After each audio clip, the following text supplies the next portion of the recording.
Well, hello and welcome back to part 2 of the Patreon Drydock. There's plenty more questions to go through, so, well, let's just get started with going through them. Brad in SoCal asks, blockades have been in the news again. During the period the channel covers, were there any successful blockades where the blockaded country employed patrol aircraft? Or were blockades a tactic that mostly worked before aircraft were available to interdict the blockading vessels?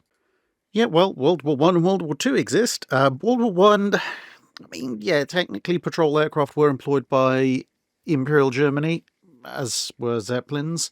But, to be perfectly fair, given the position of most of the Allied blockade, mostly the British blockade, obviously, the sort of the Northern Barrage and stuff, aircraft weren't a huge factor at that point, whereas, obviously, World War II, aircraft were a huge factor because the British still put a blockade in on Germany, which ultimately, Germany did run out of a lot of rather important equipment, or rather the materials to make very important equipment properly, tungsten, stuff like that. But, of course, in World War II, Germany did have quite a lot of patrol aircraft, like the famous FW200 Condor. Part of the reason that the Germans didn't have vast amounts of success interdicting the blockading vessels was, of course, the German aircraft had other duties, like trying to coordinate the U-boats to enact their own trade blockade on Britain. Another issue was that in order to find the blockading forces, because, of course, at this point in the 20th century, you're talking about a more distant blockade than the kind of close blockade you see in the Age of Sail, you have to go out a fair distance. And that means, especially in World War II, when you're talking about, not GPS navigation, you have to have fairly large multi-engine aircraft on patrol to find your targets in the first place. And those aircraft are fairly big, fairly expensive, and fairly vulnerable if the blockading forces either have their own air support or just have a half-decent aim with anti-aircraft guns, because, hitting a fast-moving, manoeuvring single-engine fighter or strike aircraft is one thing. Hitting a 2, 3, 4-engine patrol aircraft that wanders a bit too close, that's quite another. Now, of course, the German pilots weren't dumb. They did learn to circle beyond anti-aircraft range and report things in.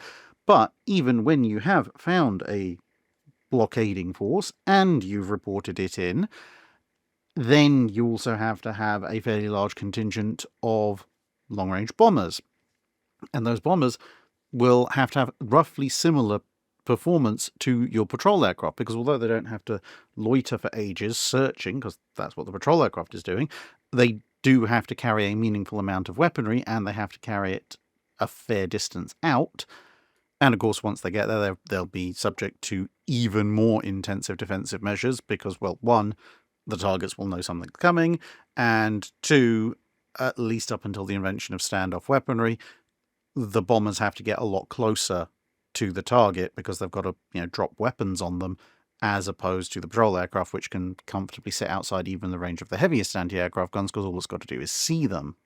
And that's assuming that, the targets haven't moved off somewhere, either distance-wise or gone under weather cover or something like that. And so while any one individual patrol or strike aircraft will cost considerably less than any one individual blockading ship, the sheer number of aircraft and aircrew and infrastructure to support them that you need to attack any individual blockading ship, multiplied by the number of air bases you need to stock in that manner to, patrol the entire length of the area where you're being blockaded, means that even with the existence of aircraft, blockades will still massively sap your resources, and there's no real guarantee that it's actually going to work, because, you might blow up one or two small blockading ships, and then the enemy can just show up with more blockading ships, as in a group, to enhance their defensive capability. And then, of course, you get escort carriers, long-range fighters, bomber and fighter-bomber attacks on the airfields of the patrol aircraft, and so on and so forth. Ian Carr asks, were faults understood and changes made to the later King George V in light of the sinking of Prince of Wales? And similarly, was consideration given to changing B turret back to a quad 14-inch after the treaty expired? How much change and disruption would the latter have caused?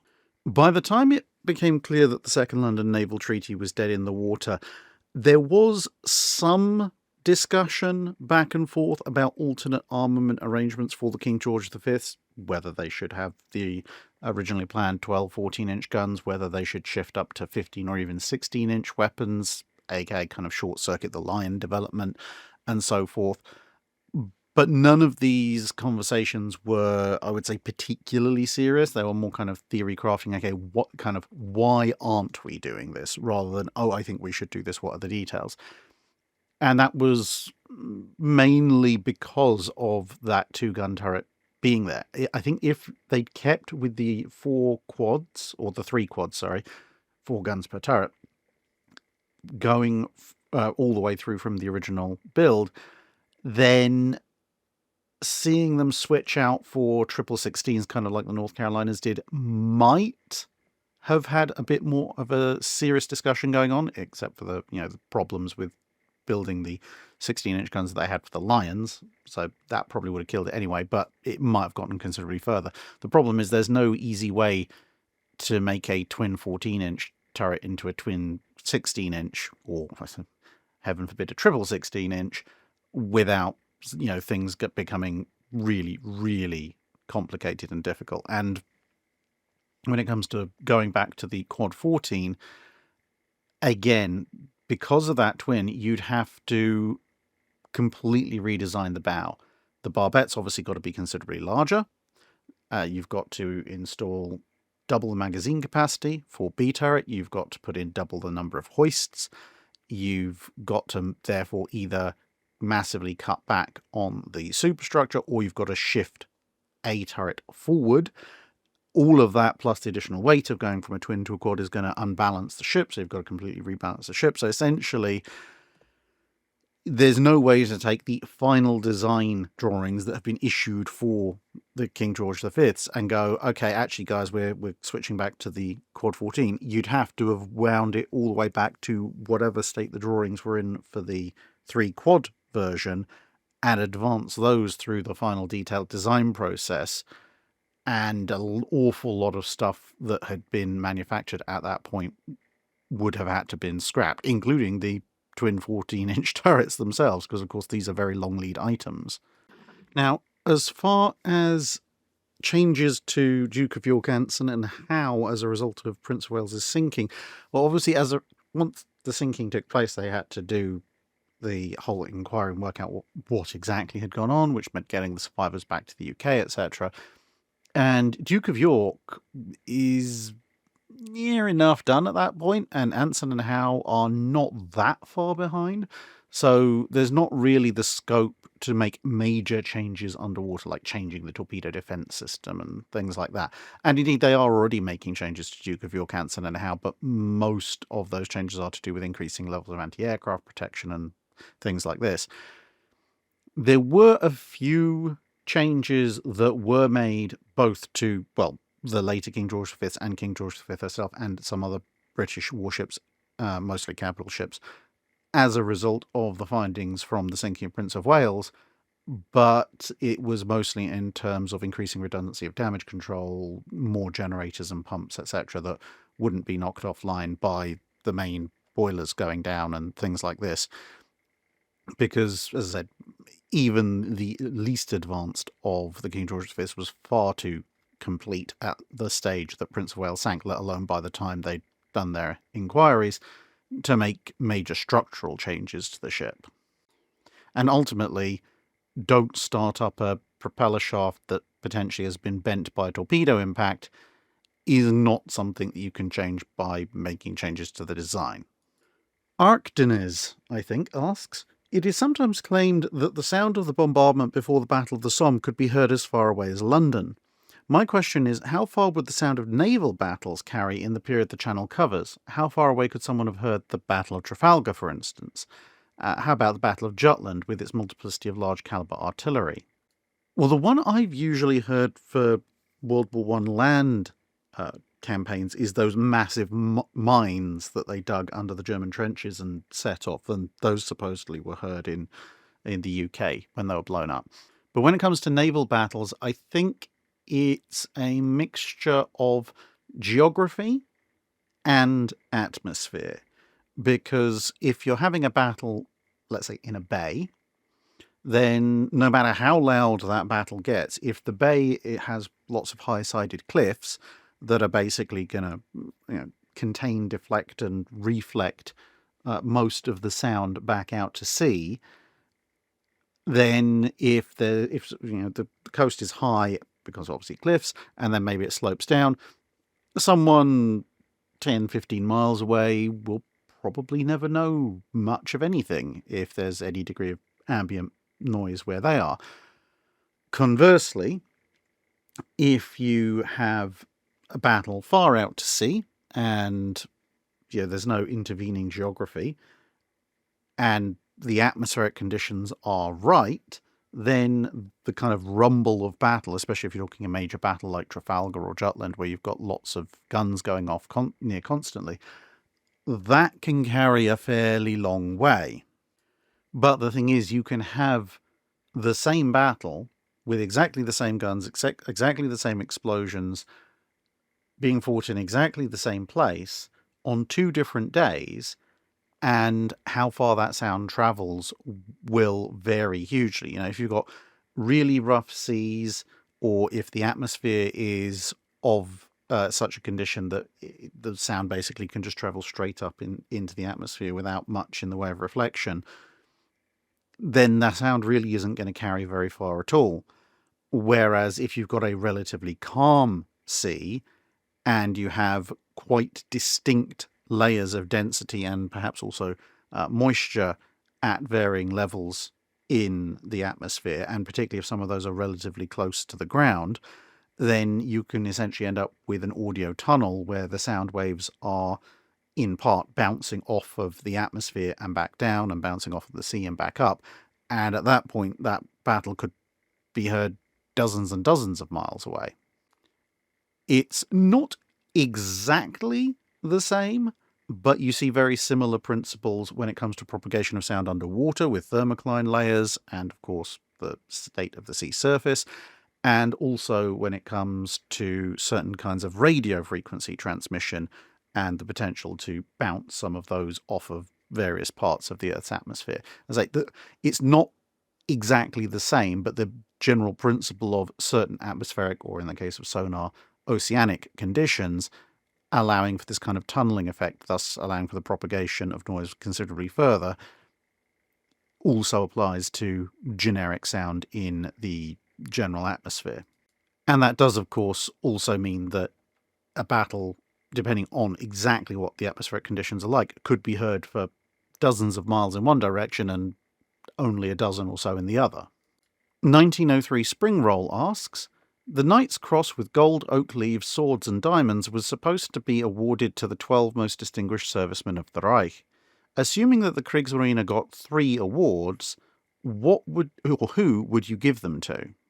Well, I think I'm going to have to go with who do I think the Kreigsmarine would have given them to, because if it was up to me, I would probably, give them to people like Canaris for actively sabotaging the Nazi war effort. But if we're going via the Kriegsmarine rules, I think you probably would give 1 to whoever the surviving highest scoring U-boat captain would have been at the time, bearing in mind that, as far as I'm aware, I think they were supposed to be kind of post-war awards, kind of compilation of achievement awards rather than stuff that you get during the war. But my precise knowledge on German military decorations of World War II is not that high. But assuming that that's the case, then yeah, give 1 to the highest scoring U-boat captain who's still alive. I think you could probably find at least 1 German Schnellboot crew or captain who deserves 1, because the E-boats or S-boats really put in a good shift for the Kriegsmarine during the war. And probably whoever's the longest serving captain of Prince Eugen, because I've called her a luck vampire before. She gave really good service to the Kriegsmarine and somehow managed not to die despite virtually every other German ship she came in contact with, dying spectacularly and horribly in various ways. And it's not like the Hipper class as a whole covered itself in luck or glory. But Prince Eugen's kind of the exception to almost all the rules.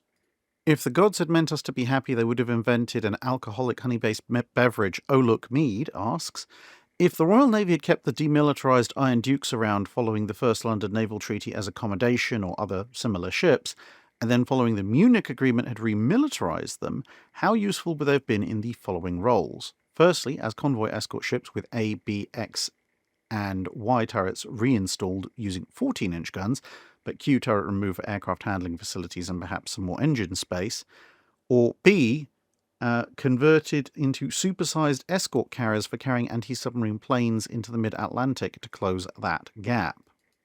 Well, I mean, either option is going to need a massive amount of work to be done, but I think the weird thing is that assuming you're going to go through with the massive cost and expense in finding the shipyard space as well to pull this off, the two types that you propose would be more useful at different points in the war, because a rearmed convoy escort ship, so basically an 14-inch gun modernized vessel, so presumably maybe they give like it a Warspite level of modernization, that would be quite useful in the early part of the war, because of course the speed, the speed might go up a little bit if you get completely getting rid of Q turret and you're replacing the machinery with brand new modern stuff. The flip side is obviously speed, while it might go up because of that, it might then come down because you are going to need to put some anti-torpedo defenses on there, so bulging and so forth. But in any case, in the very early part of the war, where you've got Hilfskreuzer and Panzerschiff and the Scharnhorsts floating around, then they would be very useful as deterrents to all of those, which also then frees up other more frontline battleships to take the fight to the enemy. But once that initial threat of German surface raiders has gone away after the first couple of years or so, there's still the threat of things like Tirpitz and Scharnhorst, but it's a much more contained threat at that point.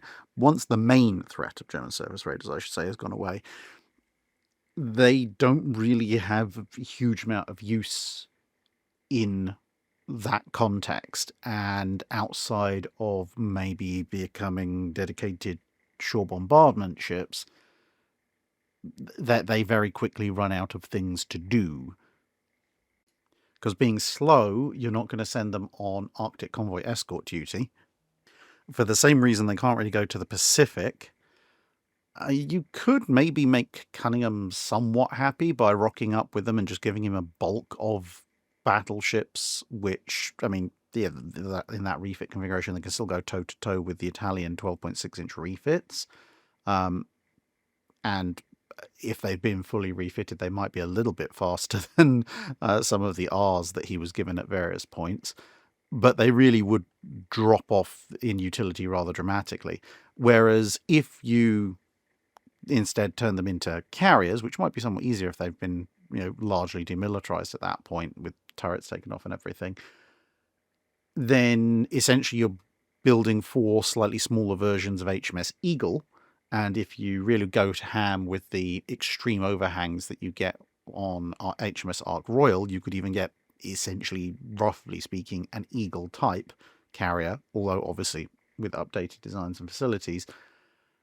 And those, initially, in the early part of the war, would not be as of great utility compared to the gun-armed variant, because, well, German surface raiders and so forth, they're not as good against that. They'll have small air groups. The fleet air arm is quite small. They probably can't afford to stock them and all the other carriers that they're developing.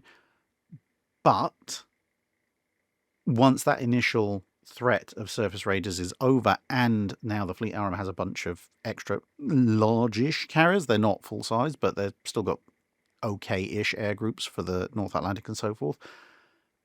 As essentially, you might as well consider them Eagle adjacent.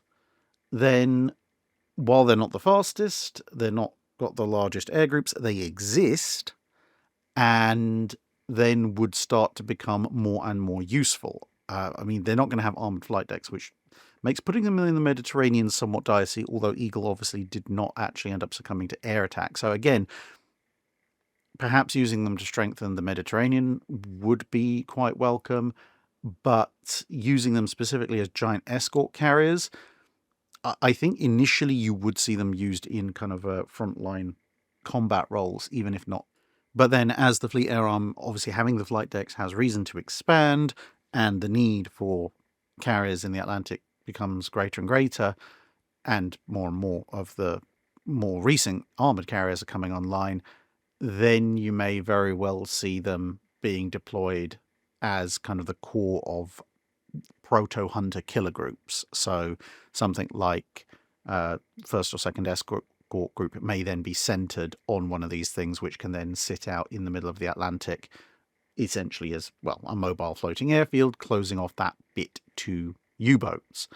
Now, of course, there is the risk of everything going all courageous on you, but hopefully at that point you've got more anti-submarine escorts to go around, and also by operating in the mid-Atlantic you're making it a lot harder for the U-boats to find you, and of course by that point you'd also have Bletchley Park, who, you know, if the U-boat's going, hang on, we've seen a big British carrier, we should go after it, that's probably a legitimate time to phone them up and go, yeah, you probably want to move a couple of 100 miles away from that location quite quickly. And while, again, their slower speed would make them less useful, I mean, escort carriers weren't exactly fast themselves either, so they would have more and more utility as time went on. Arctic convoy escorts, potentially, and then heading into the Pacific, again, not necessarily as front line for the British Pacific Fleet, but perhaps also supplementing the escort carriers in shuttling aircraft back and forth to the British Pacific Fleet.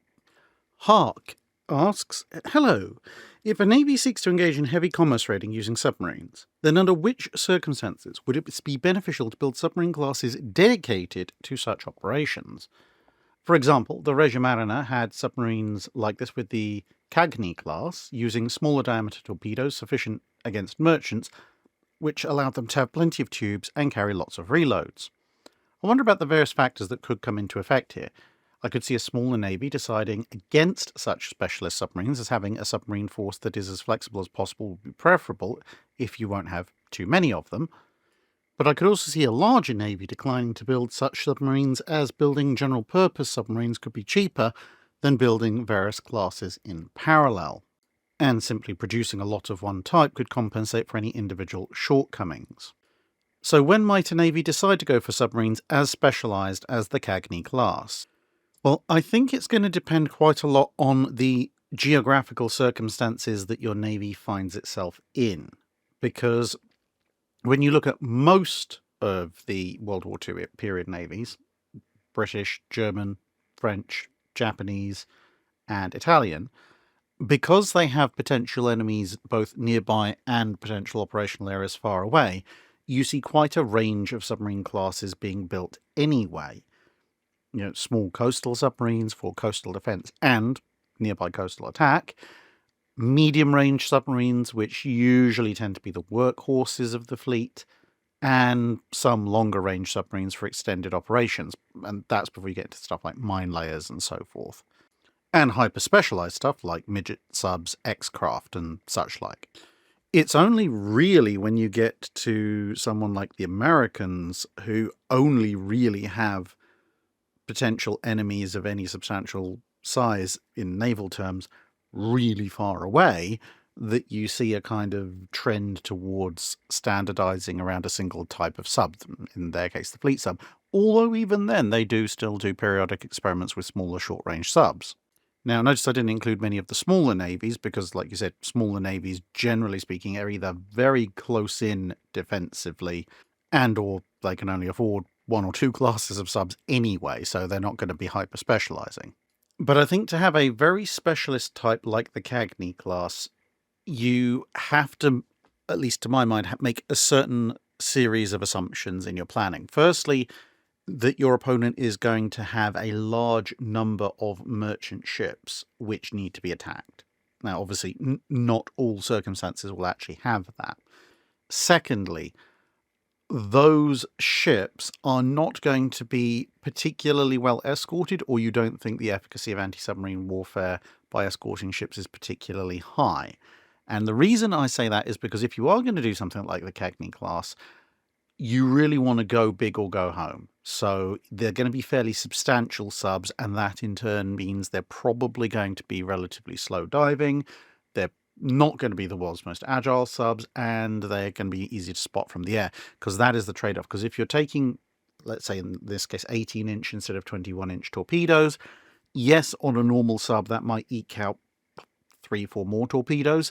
But of course, thanks to the square cube law, making its wonderful return to the channel, if you make your sub somewhat larger, you've massively increased internal volume, and if you are simultaneously using significantly smaller volume torpedoes, suddenly you can stack a huge number of torpedoes, relatively speaking, into your sub. Plus, of course, a bigger sub, again with more internal volume, means more fuel, longer range, very important for hunting merchant ships, greater endurance on station, and, at least as far as you can make a submarine, far more comfortable accommodations for the crew, which is also very important for long-distance, long-term operations. Now, the only other variant to that would be if you are either in control or near a particular choke point which you can contest, basically ensuring the enemy doesn't have control of it, where you know the enemy has to pass through. Because if that is the case, then you don't necessarily have to go extremely long distances to find your targets. You can just get away with, a relatively nearby area because you know the enemy supplies must come past that region.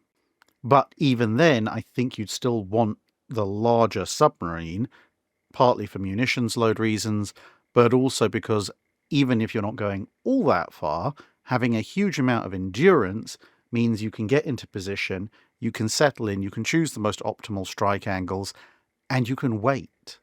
So you could, in theory, if you think, well, there's an enemy convoy coming through at some point in the next week, you could go out at the beginning of the week and just wait for them to come.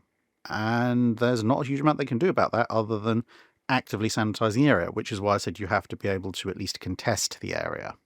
Now, of the big 5 navies of World War II that have a reasonable duration in the actual conflict, I don't think this kind of sub really suits the British, because the vast majority of the people they're likely to be at war with, and indeed end up at war with, don't have a particularly large merchant marine.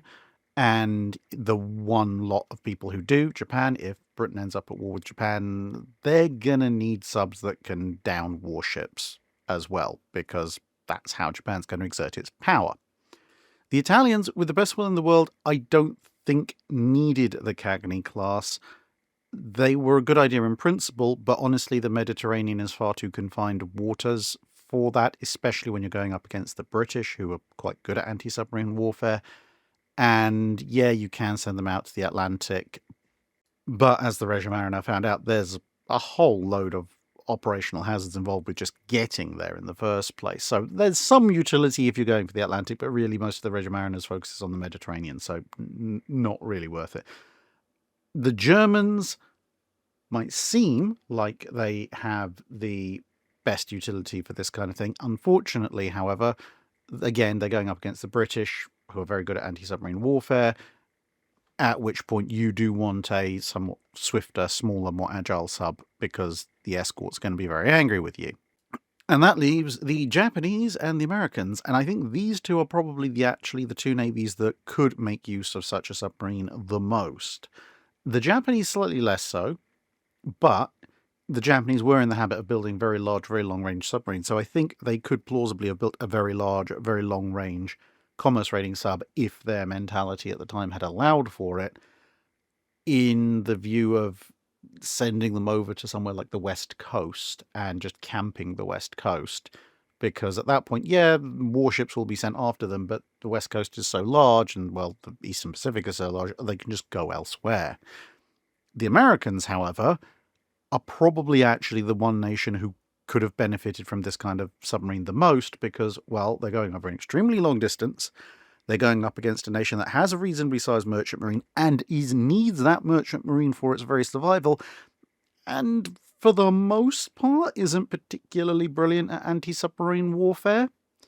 So at that point, yeah, a giant US submarine stocked with ridiculous numbers of 18-inch torpedoes doodling around, lobbing massive, 8, 10, 12 torpedo spreads at the Japanese merchant marine, that could have been really handy.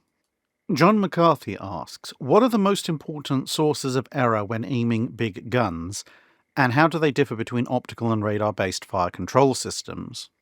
Well, there are all sorts of errors that can creep in to aiming big guns, but the biggest ones, for the most part, the ones that are probably going to crop up the most often, are going to be, for optical systems, operator fatigue, which is more pronounced as stereoscopic than coincidence rangefinders, but can affect both. So essentially human error. If the human's eyes, brain, whatever, if they misalign those prisms or whatever other optical system they're using, and they end up reading out the wrong figure because they're convinced that that's where the images coincided or overlaid each other, then obviously now the range is off.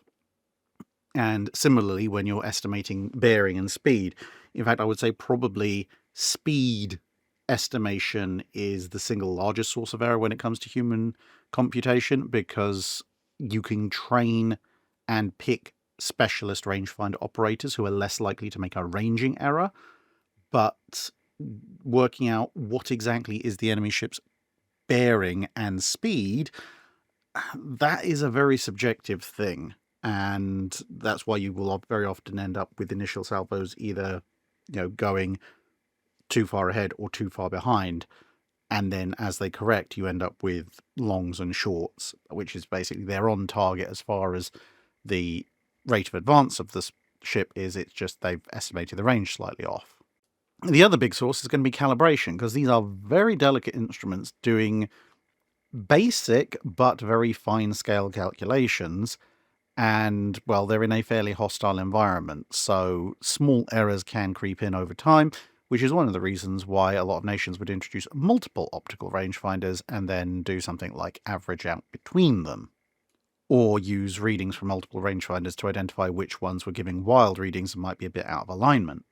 Now, with radar-based fire control systems, there is still a human element involved, and it very much also depends on what kind of display and what kind of resolution you have on your radar. So if you're using the old oscilloscope style and there's just a spike, you then have a human operator who's got to try and determine, okay, whereabouts exactly is this spike peaking, and is that actually where the target is, or is it slightly to the left or slightly to the right of that? And bear in mind, it's usually not a steady spike. It's usually, varying up and down and oscillating slightly. With a PPI scope, it's slightly easier because, of course, you can put graduated scale and potentially even zoom on a PPI scope, which makes measuring a little bit easier. But there is still human interpolation involved. And, of course, there are still calibration errors involved there, because while you're getting, essentially with radar, a lot of readings one after the other, so in theory, you shouldn't get random wild results the way you might do with a optical rangefinder. The fact is that how those results are being displayed, how the calculations are being made to display that, that's, again, all subject to calibration. If someone hasn't calibrated it properly, even if they're off by just a tiny fraction, then all the results are going to be off by a tiny fraction, and then you're not going to shoot straight. Then, of course, you have the actual fire control system itself, making sure that's all in sync and the gears are working and nothing's fallen out or no teeth have stripped. And then when you're actually firing the guns themselves, you've got to hope that either the turret crew, or if you're using RPC, the motors and so forth, are actually pointing in the way that you want them to. And then you have to hope you fire at just the right opportunity, because remember, those guns might be stabilized in the vertical, but a ship that's moving at speed is moving in all three dimensions. David Pierce asks, regarding Warspite's actions in Narvik, was there ever any analysis, photographs, etc., of the 15-inch gun's effect on German destroyers?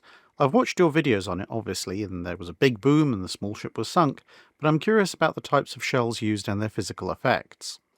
There are some basic observations in Warspite's log and report from the Battle of, well, technically what I would call the Third Battle of Narvik, and those are quite interesting. Obviously, they record what kinds of shells they were using at any given time, but honestly, a lot of it is obviously kind of, yeah, we shot at a destroyer with a 15-inch guns. It didn't end well for the destroyer because, well, that's what you'd expect, and that's also what they were able to observe. Although I must admit, going back through the ridiculous numbers of pages I've got scanned from the various reports from both of the battles in Narvik involving the Royal Navy, going back through the communications logs is hilarious.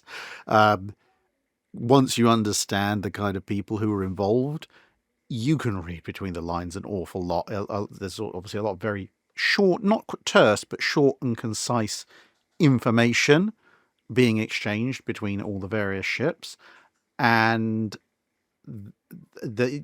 when you read certain sentences and you put them in the context of what's been said before and after, you really get a sense of some of the incredibly snarky hidden messages in that. I mean, it's not particularly snarky, but when Punjabi has to drop back, she's like, look, I'm really sorry, but the guns aren't working, the main steam pipe's cut, I can't really do much. But then there's kind of a report, I think it's for Herjang's where one of the destroyers is like, I suspect some of the enemy has retreated into Herjang's and then about half a page later, there's a message from Warspite like, there's nothing in Herjang's except for a burning destroyer. And the subject is like, and I'm the one who set it on fire. So, yeah, it goes on like that. Anyway, getting back to the actual point, the problem is that, of course, the Royal Navy left Narvik after that battle. So they didn't get a chance to look over all of the various wrecks in detail and conduct forensic examinations of them. And by the time they were in a position to do that, well, it was 1945 and they had better things to be getting on with. So I suspect any detailed examination of what happened to them and the effects of the individual shells was probably done by the Germans themselves in the aftermath of the Norway campaign, and therefore they'd be in the German archives somewhere. Gabriel A. Hawkins asks, one of the many things in naval history that I don't understand, as in why isn't it talked about more, is Admiral Richardson's opposition to moving the fleet to Pearl Harbor. I have yet to hear a single coveted Muppet designation on this channel or anywhere else for what seems to be the biggest example of a politician disagreeing with the military and giving rise to a predictable result. Why do you think Admiral Richardson's firing has not received more attention? I think there are quite a few different reasons why Richardson firing hasn't got more attention. In a very broad sense, obviously, the US won the Pacific War in the end. So it's sometimes inconvenient to point out that, at least for political history purposes, that it really wasn't a good idea to move to Pearl Harbor. Also, it somewhat undermines the image of the US Navy in particular, because when you look at it from a situation of the whole war, obviously, there's the whole, Pearl Harbor got hit, it got rebuilt, the massive industrial machine of the US churned out a war-winning fleet and all of this. But when you look through the various bits of correspondence that are being exchanged between Richardson and Stark, Admiral Stark, and various other senior officials and officers, the picture that's painted in 1940 and early 1941 of Pearl Harbor and the decision to stay there is one that really is not at all flattering.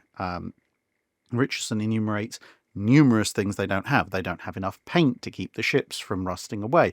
There aren't enough keel blocks in the Pearl Harbor dry docks to allow them to actually keep up with the maintenance schedule for the ships. There's not enough ammunition to keep the ship supplied even for basic training, especially 5-inch 38 ammunition.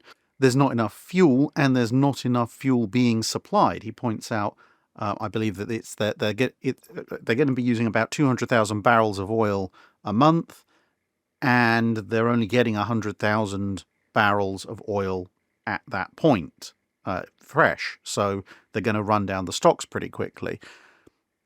He also points out, the US fleet total only has 2 ammunition ships. So even if you start addressing the ammunition problems right now, it's going to take quite a while before we have anything like an acceptable level of ammunition. He also points out that it's not entirely clear, are we here as a deterrent force, but mostly hoping that the deterrent bit will win, and therefore we maintain a peacetime tempo of operations for training and so forth, or are we here expecting war, in which case we have to undertake a completely different kind of set of operations, and if you don't make it clear which one or the other we're supposed to do, then we're going to end up not accomplishing either thing and end up with a poorly trained force that ends up having to go to war.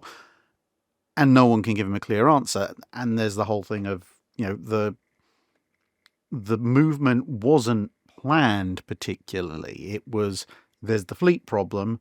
The fleet is at Hawaii at the end of the fleet problem. And then he's basically told, actually, we're keeping the fleet at Hawaii. And he's like, well, loads of stuff that we need is still on the West Coast because you didn't tell us that we were supposed to be here. And for months afterwards, it's all characterized as a delay, rather than a delay in going back to the West Coast, rather than a permanent repositioning. And because various things are out of Richardson's direct control, including things like the supply of ammunition, he can sit there going, look, we need this, but then other departments which don't directly answer to him are going, yeah, but you're not supposed to be there for that long, so we're going to keep this stuff back on the West Coast. And there's not a lot he can do about it. So the overall picture, and this isn't from, oh, I think this, you think that. This is the official correspondence back and forth between Richardson and his superiors. It paints a picture of essentially a move which has put the US Navy in a completely unprepared position, and one that has actually compromised the fighting capabilities of what's about to become the Pacific Fleet. And it's been done mostly for political purposes. And in fact, later on, after he's relieved of command of what is at that point is the Pacific Fleet, Richardson flat out says, you're doing this for party political purposes, not for the good of the country. And he's even told flat out, hey, look, by this point, it's an election year. There are things we can do and things we can't do during an election year, and this is one of the things we can't do. And so, obviously, you have this kind of the mythos of Pearl Harbor, of, the US fleet moves forward decisively to confront the Japanese, and the Japanese conduct a sneak attack, and obviously the tragedy of Pearl Harbor itself is on December 7th. And if you bring a lot more attention to Admiral Richardson's firing and, how strident he was about it and what conditions actually were, pointing out that the US fleet was moved there ad hoc mostly for party political reasons against the advice of the senior military officers to a position that wasn't prepared, with a fleet that wasn't prepared, and no real way to solve the logistics problems quickly or easily. Suddenly it kind of looks more and more, obviously I'm not saying this is the case, but it can look more and more like, in some ways the US got lucky at Pearl Harbor, i.e. if the Japanese had hit them sooner, it could have been even worse, considering that in the intervening period between the fleet being stationed there and Pearl Harbor, Admiral King and others were frantically going around installing every anti-aircraft gun they could possibly find on the fleet. So certainly from an external perspective, the more I look at the correspondence, the more and more I get the feeling it's not talked about, because ultimately it boils down to a lot of people don't want to admit that the main reason the US fleet was at Pearl Harbor was officially to deter the Japanese, but it was much, much more about getting certain people re-elected and looking strong than actually being strong, i.e. one of the things I hate, which is politicians trying to make the military do something but not actually paying for them to have the capability to do the thing they're asking for.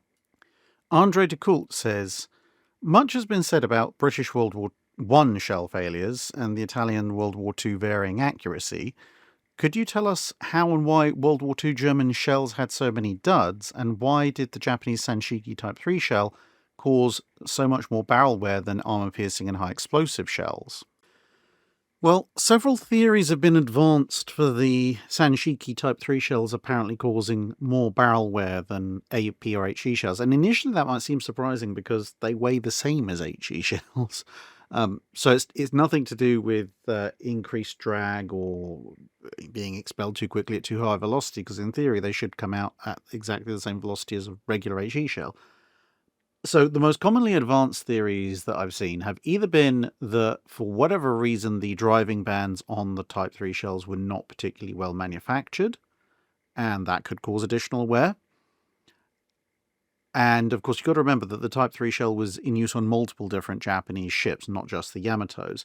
So, given that, for example, you have the bombardment of Henderson Field, which uses a bunch of Type 3 shells, and they don't seem to have had too many problems with that, it could, if that was the case, it could be that there was some kind of production issue specifically with the driving bands for the Type 3 shell for the 18.1-inch guns.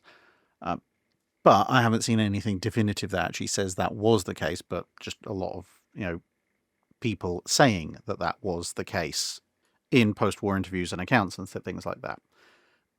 Another theory is that because obviously there's a lot more complexity to the Type 3 shell than to an HE or an AP shell, that with the force of the explosion that accelerates it to high speed, and the fact that obviously it's starting to spin up, the slight shifting of any one of many components, which ultimately are designed to fly apart when it actually is exploding, would then put the shell off balance and could cause the shell to basically rattle and bounce around inside the barrel before it leaves, which would, of course, cause more stress, which would cause more barrel wear. And another theory is that the shells were actually fine in both of those other regards, but simply the fact that in an anti-aircraft environment you are firing the shells as fast as you humanly can, rather than with a battleship engagement where you take a fair bit of time to aim, correct, watch the fall of shot, etc. And therefore, simply with the sheer amount of propellant that's going into firing these things, if you're conducting long-term firing, multiple salvos, as reloading as fast as possible, firing as fast as possible, you're going to end up causing a significant heat buildup in the barrel, which in turn may then cause erosion issues because obviously the everything inside is going to expand slightly, so the next shell is going to be a tighter fit, so it's going to drag slightly more. Plus, of course, hotter metal is weaker, and so on and so forth. So any and all of those have been advanced. In the absence of anything definitive that I can put my finger on and go, look, here is proof that the shell was poorly manufactured in some way, shape, or form, I tend to, if I was going to go with any of them, probably go with the idea that rapid firing 18.1-inch guns as fast as humanly possible for prolonged periods probably wasn't very good for their barrel life at all. With regards to the Germans having a fair number of either duds or what you call low-order explosions, partial detonations, basically not full effect detonations, with an AP and semi-armor piercing shells, the most commonly advanced theory for that is a two-part thing, and this is actually backed up by evidence because you can look at the design papers and diagrams and so forth and actually see it in practice compared to others. And that is, firstly, that the Germans didn't seem to consider diving shells as either danger or potential weapon as much as other nations did. And as a result, they don't seem to have made much, if any, allocation in their shell design for something happening while the shell was traveling underwater, i.e. keeping it stable. The Japanese obviously went the most in that direction. And as a result, the German shell, which is optimized for travel purely through the air, upon hitting the water, will tumble quite violently, which can basically cause the fuse to fail, because the fuse is one of those weird things in that it's incredibly robust because it has to withstand the shock of the shell smashing into something at very high speed and then initiate itself. But it's also a very, very, very small, very fine mechanism. And yeah, when that gets swung around and round and round and round at, under a lot of centrifugal force, when it's not really designed to stand up to that, it's designed to stand up to a direct force traveling up the shell, things break. The little flame that goes between the initial fuse and the final payload detonating goes out, things get jammed and bent and so on and so forth. So that's one element to it. And the other element to it is the nature of the fuse design itself. So the shell obviously is mostly steel but contains an explosive filler, and that main explosive charge is actually really, really, really insensitive. Like, you could walk up to a shell of anyone's navy, actually, but obviously in this case a German one, with a sledgehammer and smack it as hard as you possibly want. It's not going to detonate. That explosive is incredibly insensitive, which is why it needs a detonator of a somewhat more sensitive material to be initiated by the fuse to actually explode. However, obviously, that detonator and fuse is a much more sensitive explosive. That could potentially be set off by nearby shocks and stuff. And what appears to have happened is that in an effort to limit the amount of really sensitive explosives present aboard their ships, which is understandable in principle, the little picric acid or picric acid crystals that were essentially to take the flame from the initial fuse going off and transmit that as an explosion strong enough to set off the main warhead, they seem to have minimized those compared to other nations, which in turn would mean that very minor changes in the pathway to the warhead, like the kind of very small changes that might be induced by the shock wave of a shell weighing as much as a small car slamming into several thousand tons of steel, on a slightly more regular fuse, that explosive pathway will still be forced open through and the shell detonates with a normal payload, but with a slightly smaller amount of picric acid crystals in there, or picric acid, whatever you want to call it. It either might not, or you might end up with a partial shockwave going through. So enough to initiate some of the explosive, but not all, and thus you get your low order detonations. Or it fails completely and you get duds. Salamin Shakir 93 asks, what happens if the battlecruiser Courageous changed her screws to those of the minelayer Abdiel's, and vice versa, and both run at full power, given that their screws are the same diameter? Also, what happens if Hood and Abdiel swap their screw types and run at full power, since the latter with 2 screws has half the rated shaft horsepower of the former, with 4, albeit larger screws? Assuming modifications were made so Abdiel could fit Hood's screws, even with her shallow draft, of course. Well, without seeing the diagrams and plans for the various ship screws, I can only go off of general principles here. And that is, well, the Abdiels are designed for almost 40 knots, and therefore their screws, in terms of the blade area and the blade pitch, would have been designed to move enough water optimally to allow them to get that kind of speed. And also, of course, they're fairly large screws for a ship of this size, and they're moving, therefore, a relatively speaking lighter weight. And obviously the screws on the Courageous, they're designed to move a heavier ship at a slower speed, so they're going to be optimized for that. And the screws on Hood are, as you said, larger and designed to move an even heavier ship slower still. So basically you're going to end up with non-optimal situations on all of them. So if Abdiel Abdiel was running on Courageous's screws, I would expect her to be slower because the screws aren't designed to shift quite as much water at those kinds of speeds. With Hood's screws, assuming you as you said, you make some kind of allowance for the fact that these things are very large, you'd probably have significant issues with machinery because, of course, a bigger screw is going to be a heavier screw, and the machinery setup is not necessarily designed to take that. Can the thrust blocks take it, etc.? You'll get up to speed eventually, but there will be a lot more resistance and so forth than you would have with the regular size screws. Potentially, just because they can shift more water, she might accelerate a bit quicker. She might be faster, depending on the design of exactly how Hood screws are pitched. But it's going to not do good things to the machinery at all. The flip side, Courageous with Abdiel screws, I'd assume you might beget her moving a little bit quicker, but overall she's going to be much less efficient. And Hood with Abdiel screws, that's not going to end well, because then you've got the inverse. You've got a lightly loaded propeller shaft with non-optimal screws, so they're just going to go whizzing around. There's going to be a huge amount of cavitation, so there'll be an awful lot of water thrown about, and nothing good would come of that, I think. Something would break very quickly, assuming, of course, as I said, that the screws are actually optimized for the design speeds of the ships.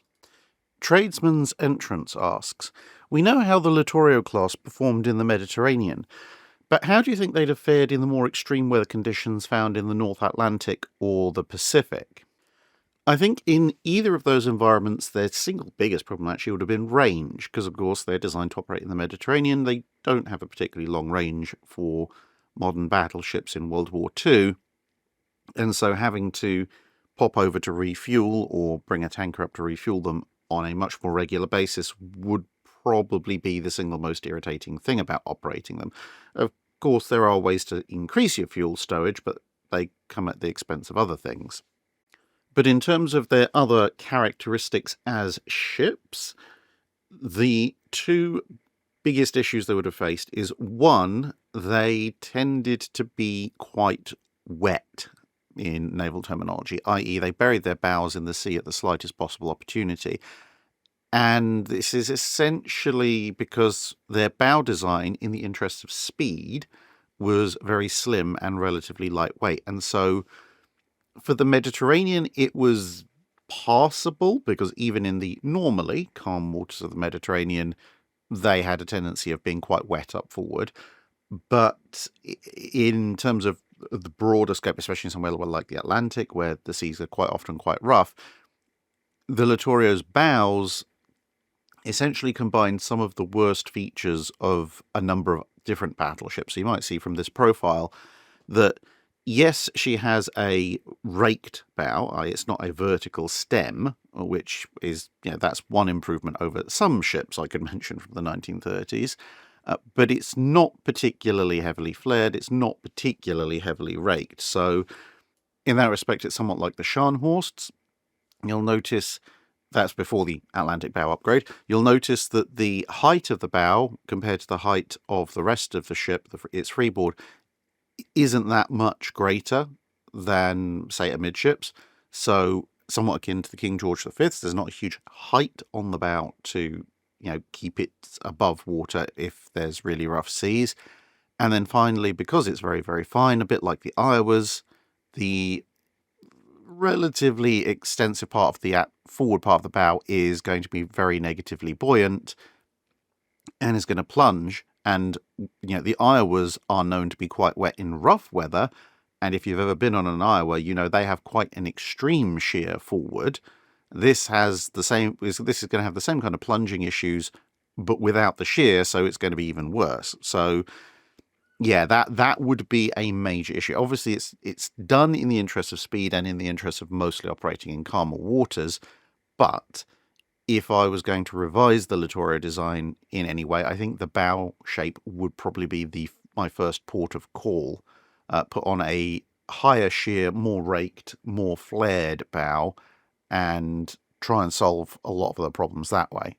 But in the Atlantic, that's going to make things very uncomfortable. The other issue is that the Littorios for the modern battleships of World War II have a very, very, very low metacentric height. The Bismarcks are the opposite, and they have a very high metacentric height. And essentially, what this means in the shorthand is that the lower the metacentric height, the more likely your ship is to roll, but also the slower and more gentler that roll is going to be. The higher the metacentric height, the less likely your ship is to roll, but when it does roll, it's going to want to flick back to upright very, very snappily, very quickly. Now, theoretically, a low metacentric height also means that if you have a lot of battle damage on one side, you're more likely to capsize and sink, but that's battle damage, not operating in rough sea conditions. And weirdly, both ends of extremes when it comes to metacentric height can result in a stable gun platform. For something like the Littorio, you're almost always going to be rolling, kind of the whole, like Catalina, roll on wet grass kind of thing. But it's going to be, most of the time, a fairly gentle, slow, predictable motion, which your fire control systems and stabilization can most likely take account of. But you're never going to be free of it. Whereas at the upper end, you're going to be fine, you're going to be fine, you're going to be fine until you hit really rough water, and then you very definitely are not fine, and you may well be snapping around so much that your fire control systems really can't cope with predicting and compensating for all of that, which is why most battleships tend to aim for something somewhere in the middle, because they want perhaps a higher reserve of stability and to stay level in calmer conditions, more so than the Littorios, but they also don't want to be snapping left, right, and centre, giving everybody whiplash. So yeah, in the Atlantic or the Pacific, I suspect the Littorios, without modifications, apart from the range issues, would be burying their bows a lot and be sort of waddling a little bit all over the place as they roll heavily. But at least some of those issues could be compensated for with a short refit and modernisation. Fitch's Fifth Fleet Fish Fleecer, fiercely fishing for fleeting fish for 4 fish fritter flavour favours, asks, since recent studies have concluded that the CSS Hunley was lost due to proximity to her own torpedo charge, what do you believe was to blame for this? Was it poor mechanical design, bad tactics, crew error, or just bad luck? And out of curiosity, how long would you have to make Hunley's spar to make her survivable? I think ultimately it would have just been down to an imperfect, and understandably so imperfect, understanding of exactly how shockwaves propagate through water, and obviously the scaling effect that having bigger and bigger charges will have. So, on the day, probably just bad luck. However, there are potential solutions that could have been implemented in the design beforehand, and they wouldn't have been new solutions either. I don't think really the solution is just making the spar long enough to survive, because honestly, while some parts of Hunley's design were relatively advanced for their time period, she ultimately was put together at a bit of a rush on a bit of a budget. And that is not the kind of submarine, especially given that, she'd already killed 2 of her crews, not the kind of thing I want anywhere near a underwater explosion, regardless of whether I'm 20 feet, 30 feet, 50 feet, or 100 feet away. I want to be many hundreds of feet away to the point that the effect is negligible. And as a result, if I was trying to improve her survivability, I wouldn't make her spar torpedo longer. I would just equip the spar charge with a timer. And this wasn't exactly a new idea either. Even the Turtle back in the American War of Independence had a basic clockwork timer attached to its charge, because, well, if you look at the proximity of that thing, there's no way you would ever survive setting off the charge if you just used a poke here to make explode type detonator, which it appears that Hunley was using. And there's a few variations you could have used on that.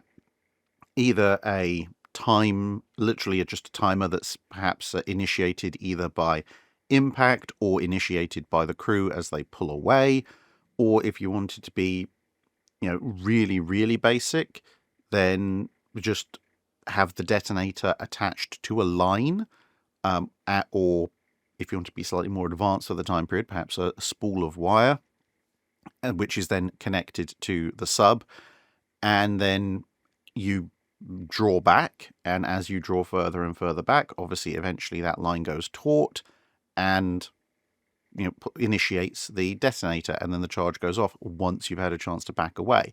And I think that would have been the safest way to ensure the Hunley's survival. Eric Van Dooting asks, did Japanese Navy doctrine in World War II call for intentionally aiming the guns short by a small amount to purposefully score underwater hits with their diving shells, or was that regarded as more of a nice thing if it happens, but still attempt to go for direct hits? Well, luckily for you, I actually happen to have a copy of the 1939 Japanese Navy Gunnery and Fire Control Manual. Now, it comes in multiple volumes. I only have one. And at the beginning, one of the ones that I'm missing, it talks about is the actual fire control equipment and gunnery equipment manual. So fortunately, the one that I have covers the mechanics of gunnery and the basics of gunnery doctrine, which is relevant for what we're talking about here.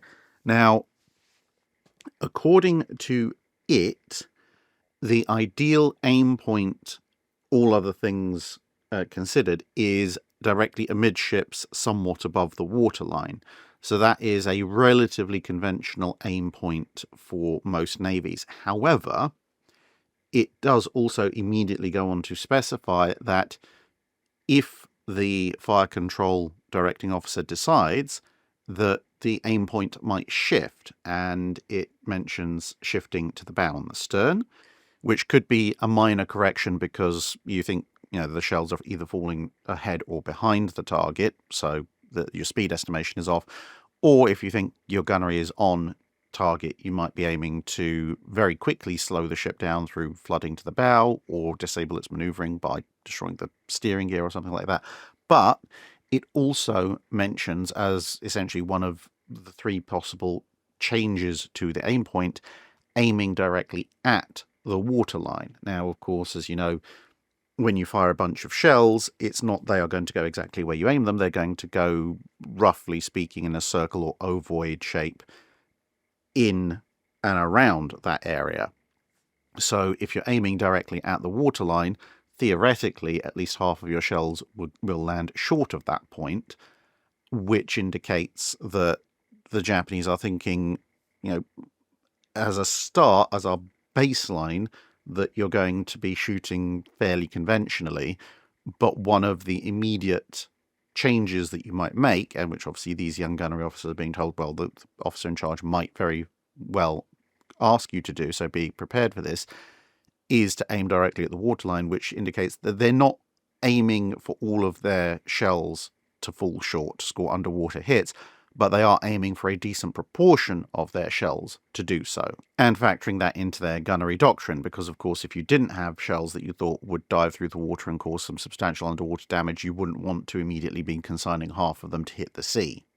Lord Nelson asks, the capture of General Dumouriez and St. Jago on the 14th of April 1793 by a British squadron resulted in one of the largest prize money allocations in naval history, with the money distributed numbering in the state budget ranges of the time. But why did the Spanish send out such a valuable cargo on a vessel that was easily overpowered by a privateer in the first place? Yeah, eventually the amount of money that was settled on was, as you said, quite a lot. Even the average sailor got somewhere between 5 and 7 years' wages out of that particular capture. I'm using a separate capture of Spanish treasure ships as the picture because no one seems to have actually painted this particular capture. And it is a rather interesting one in as much as the French privateer, the General Dumouriez, captured the Spanish treasure ship, it's listed in English sources as the Santiago, ST, full stop, and then JAGO. I suspect that's actually the Santiago, just somebody's slightly misspelled it in the English language sources. But nonetheless, the French privateers captured the Spanish ship. Spain and England aren't at war at that point, but because she's captured, the Spanish ship is now flying in French colours, and then this British formation which in and of itself is actually escorting their own convoy, comes across these two ships and captures them, and then it's like, oh wow, they're full of treasure. We're quids in. It does lead to a bit of a diplomatic fallout because, of course, Spain, technically not at war with England at that point, is like, hey, can we have our stuff back? And initially, for political reasons, England or Britain says yes, but then on appeal, it's said, no, this was actually a fair prize. It's under French colours. Therefore, it counts as having taken it from the French, and basically, if the Spanish want compensation for the loss, they should go and persecute the French, who took it off them in the first place. And that kind of doesn't help matters when it comes to the Spanish then getting involved in the Napoleonic Wars on the side of the French, ironically enough. Nonetheless, all that roundabout stuff aside, why on earth was the probably Santiago out on its own? Well, very early on, the Spanish had sent out individual treasure ships, the famous Manila galleons, for instance. They'd been targeted quite heavily, and so they'd moved over to a system of heavily escorted convoys, which made more sense. You load up a bunch of ships with valuables, guard them with a bunch of military ships, or in some cases load up a bunch of military ships with valuables and sail them.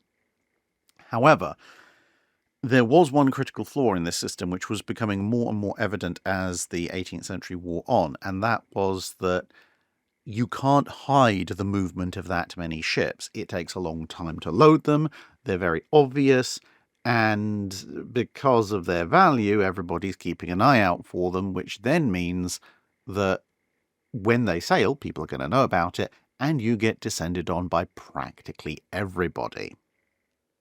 And, a large fleet, because of the time it takes to organise, well, guess what? People like the French and the British will organise an even larger and or more powerful fleet to come and try and take as much of that valuable stuff off you as possible. And of course, if you do happen to lose a ship or multiple ships from such a fleet, the economic impact is absolutely catastrophic. And so, while some treasure convoys were still around, the Spanish did actually move over, at least in part, to sailing treasure ships solo. And this was for a couple of reasons. Firstly, it was far more flexible, because obviously you didn't have to take the huge amount of time and effort to assemble a large convoy, so you could respond to need on a faster basis. Of course, stocking up a ship full of treasures from South America could take time, but it also meant that you could obviously then sail whenever you wanted to. A single ship can hide in the deep ocean much better than a convoy. Now, of course, yes, a convoy and a single ship effectively operate in essentially the same space when it comes to detection on a larger scale, but this plays into another element of stealth, which is that if you are a small privateer force or a navy force or whatever, and you see several sails on the horizon, a small convoy of ships, you're going to go, okay, they're sailing in convoy, that means they must have something valuable, we must go and investigate. Whereas if you see a relatively unobtrusive single ship sailing along, you might go after it, you might not. It might be worth a case of, well, okay, that ship's a relatively swift sailor, and usually the Spanish would choose better sailing craft for these solo missions. It's going to take forever and a day to overhaul it. How valuable can one ship's cargo really be? Why don't I go and try and find something a little bit bigger or slower and easier to catch? And that obviously afforded a certain degree of safety to some treasure ships, combined with the fact that, as I said, because a single ship could slip out of port and sail pretty much whenever, it was much harder to anticipate where they were going to be and therefore organise forces to intercept them. Of course, it did happen, sometimes deliberately and sometimes accidentally, and if you had a particularly fast privateer like the General Dumouriez, and then you lost the treasure galleon, but it's all a calculated risk. HMAS Albatross asks, in your opinion, which of the scrap iron flotilla had the most interesting career? I had to think long and hard about this, but in the end, I came down on the side of HMAS Stuart. with Vendetta as a close second. A bunch of the others were lost in the early to mid part of the war, so Waterhen, Vampire, etc., and therefore physically couldn't have additional careers beyond that point. And obviously, during their time in the Mediterranean, most of the scrap iron flotilla saw most of the actions that the flotilla as a whole was involved in, obviously to slightly different degrees, but pretty much all of them took part in Tobruk supply runs and so on and so forth. But when it comes down to it, the thing that tipped the balance for me between Stuart and Vendetta was a Matapan, because Stuart was there, and very little tops her interesting time charging straight through the Italian formation, firing left, right and centre, traditionally attributed with scoring at least one torpedo hit on an Italian cruiser and blowing various chunks off of various Italian ships, while simultaneously at one point, I believe, being mistaken for an Italian ship because they'd nicked an Italian machine gun at one point and were merrily firing on the Zara and Fiume, and the Italian ships thought that it was a case of friendly fire because they were firing with the Italian machine gun, which had Italian coloured tracer rounds in it, and so they thought she was an Italian destroyer. It was a very interesting night for Stuart. Camino John asks, during World War II, did anyone develop or deploy a truck-launched, land-launched torpedo system to sink enemy ships? I'm aware of the antiquated system that Norway used against the Germans, however it seems there would be plenty of cases where enemy-controlled coastlines could take potshots at ships that strayed too close to shore. I recognise a torpedo launching system would require a minimum depth in terms of water, but you could back a flatbed truck up on a pier and lob the torpedoes without much warning. An entire torpedo company or regiment could be set up, which could include multiple launch points or vehicles, 2 or more range-finding stations, and a command and control truck which could launch a coordinated attack. Perhaps along the Italian coast or in the Guadalcanal campaign, such standalone batteries or an integrated system could potentially force enemy ships to be further away from shore and or take damage from shore launchers. No, nobody seems to have come up with such a system, mostly because of the sheer logistics involved and also launch profiles, which you kind of mentioned. But to go into more detail, the average torpedo of the time, you look at 21-inch torpedo, weighs a little bit over 1.5 tons. Now, that's not necessarily out of the transportation capabilities of trucks at the time. There are 2.5-ton trucks, 4-ton trucks, and that doesn't mean they weigh 2.5, 4 tons. That's the load they're supposed to carry. So if you included some kind of road mobile cradle for them to sit in, then a 2.5-ton truck could probably haul around a single torpedo. A 4-ton truck might be able to haul around a pair. So moving the torpedoes themselves around in and of itself isn't so much of a problem. But you are then going to face the issue that, one, that's actually a relatively hefty truck that you're having to pull in to transport just 1 or 2 torpedoes, and a battery you're probably going to need several. So you're either going to need half a dozen 2.5-tonners or maybe 3 4-tonners in order to haul around just a single salvo of torpedoes. Then on top of that, you've got at least 1 truck to carry all the range-finding equipment, probably another truck to transport the communications equipment, and another truck which is going to be your command and control post at some higher level, maybe on a cliff or something like that. So, assuming you're using the more common 2.5-tonners, you're looking at about 10 vehicles to move a single battery around that can launch 1 salvo of torpedoes, because let's face it, you launch 1 torpedo, probably going to miss, or could be relatively easily evaded.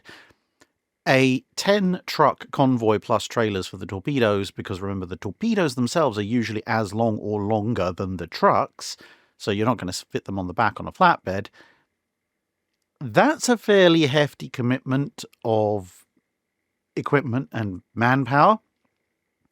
And then on top of that, you've got the problem that because it's a fairly large commitment, it's going to occupy a lot of space, a lot of volume. It's going to be relatively easily spotted. So roving fighter bombers or indeed just shore bombardment could be a problem in taking it out. And then ultimately, when they get to the coastline, torpedoes are quite heavy and they need to get up to a certain speed in order for their control surfaces to work properly, so they don't just sink uncontrollably. And if you are using a torpedo launcher, then obviously that has compressed air or black powder charges or whatever else they happen to use for that particular torpedo to get it moving. You're not going to have that with a truck-based system unless you take single or twin torpedo launchers from old World War I ships and somehow put them on some kind of wheeled base, at which point the whole thing's gotten a whole lot heavier, so now you're probably using a 4-ton truck to just move a single torpedo around. And even then, the torpedo's still going to need some depth of water to work properly before it, comes up to the appropriate depth and motors on off into the distance at whatever target you've fired at. And that leads you to, the problem of most of the coastline just isn't really shaped for that. And where there is a very sharp drop-off on the coast, which would allow you to fire torpedoes like that, you usually find someone's already beat you to it and put a fixed torpedo launching installation there, like the one at Oscarsborg Fortress. And then you've also got the issue of aiming the thing, because you've got to manually set things like the gyro angle or depth control and speed and everything. Now, yes, you can do this with hand tools or small bits of equipment that you could transport by truck in theory, but you're going to have to swarm the torpedo, make it all these things ready out in the open, where a ship, if it's within torpedo range, is probably going to spot you and start shooting at you well before you get the torpedo off. And then all of that relies on you, even if there's a sudden drop-off, or maybe you're at the end of a pier or something, you've now got to manually aim the torpedo in such a manner that all the settings you just put into it work properly. And hand aiming something that with its trolley is going to probably weigh 2.5 tons and is partially submerged, or if it's a recycled torpedo launcher, probably weighs in the order of 3 to 4 tons and is partly submerged or sitting on a pier or something. I don't think you're going to be hand aiming that with enough precision to launch it. Whereas obviously on ships and subs, there's either power control, or you point to the sub or the ship in the direction you want it to go. And there's a lot more fine control that's possible. Really, it's only with the advent of stuff like homing torpedoes that can self-course correct that it would become somewhat viable, mostly because you can then get rid of most of the ancillary equipment and you don't have to necessarily worry about firing large salvos either. But at that point, you're still faced with the issue of 99% of the coastline just isn't going to be suitable for launching the blasted thing. It's just much cheaper, easier, and more effective to stick a couple of torpedoes on a fast motorboat and send that out to launch things out at sea. Rob Smith asks, what was the role or fate of Monaco during World War I and World War II? And for those of you wondering where on earth Monaco is, you can see it's here just to the little left of centre. So it's a tiny, tiny, tiny little principality just on the French side of the French-Italian border in the Mediterranean. In World War I, Monaco was ostensibly neutral, but quite heavily favoured the Allies, and managed to basically leverage that status throughout the war, and as a result remained pretty much untouched by the whole thing. The French took more of an influence in Monaco after the war, apart from anything. Monaco's hereditary ruling family is slightly German descended, which they were not so happy about. But in World War II, with obviously a lot more overarching French control, Monaco loosely fell into the orbit of the Vichy French government, and so was again ostensibly neutral during the first part of World War II, but at the end of 1942, as the Vichy government basically was erased by the Germans going, oh yeah, that whole taking over France bit, I guess we're going to complete that now, because the Vichy French aren't dancing exactly to our tune the way they had been up until that point, then the Italians decided, okay, well, time for some small territorial acquisitions, and of all people, the Italian army took over Monaco. So from the end of 1942 through to the Italians bowing out of the war toward the end of 1943. Monaco was no longer neutral because it was occupied by the Italians, and when the Italians bowed out of the war, obviously a lot of northern Italy, including Italian holdings, such as Monaco, were then taken over by the Germans, and the Germans remained in control of Monaco until almost the end of the war, when they were then kicked out by a combination of Allied forces and the Marine Nationale, which showed up to shoot at a few things, and that was pretty much that. The ruling Prince of Monaco at that point had some significant German sympathies. The rest of the population, let's just say, weren't so keen on that. So he didn't really stay in charge of Monaco for all that much longer, and mostly spent the remaining period of his reign away from the place he was ostensibly in charge of, then dying and passing on his title in 1949.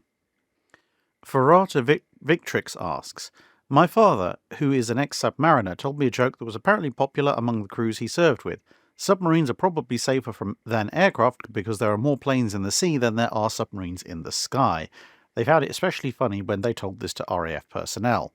What would be your pick for the best inter-service rivalry, joke, prank, or jape ever executed by the Royal Navy? I don't know if it's necessarily the best one in the entire recorded history of Royal Navy rivalry with the Army and then later the Air Force, but it certainly made me laugh quite a bit when I read it. So this is from a letter which came into my possession a few years ago, which is part of a collection from a sailor who served in the immediate pre-World War II and then World War II era Royal Navy.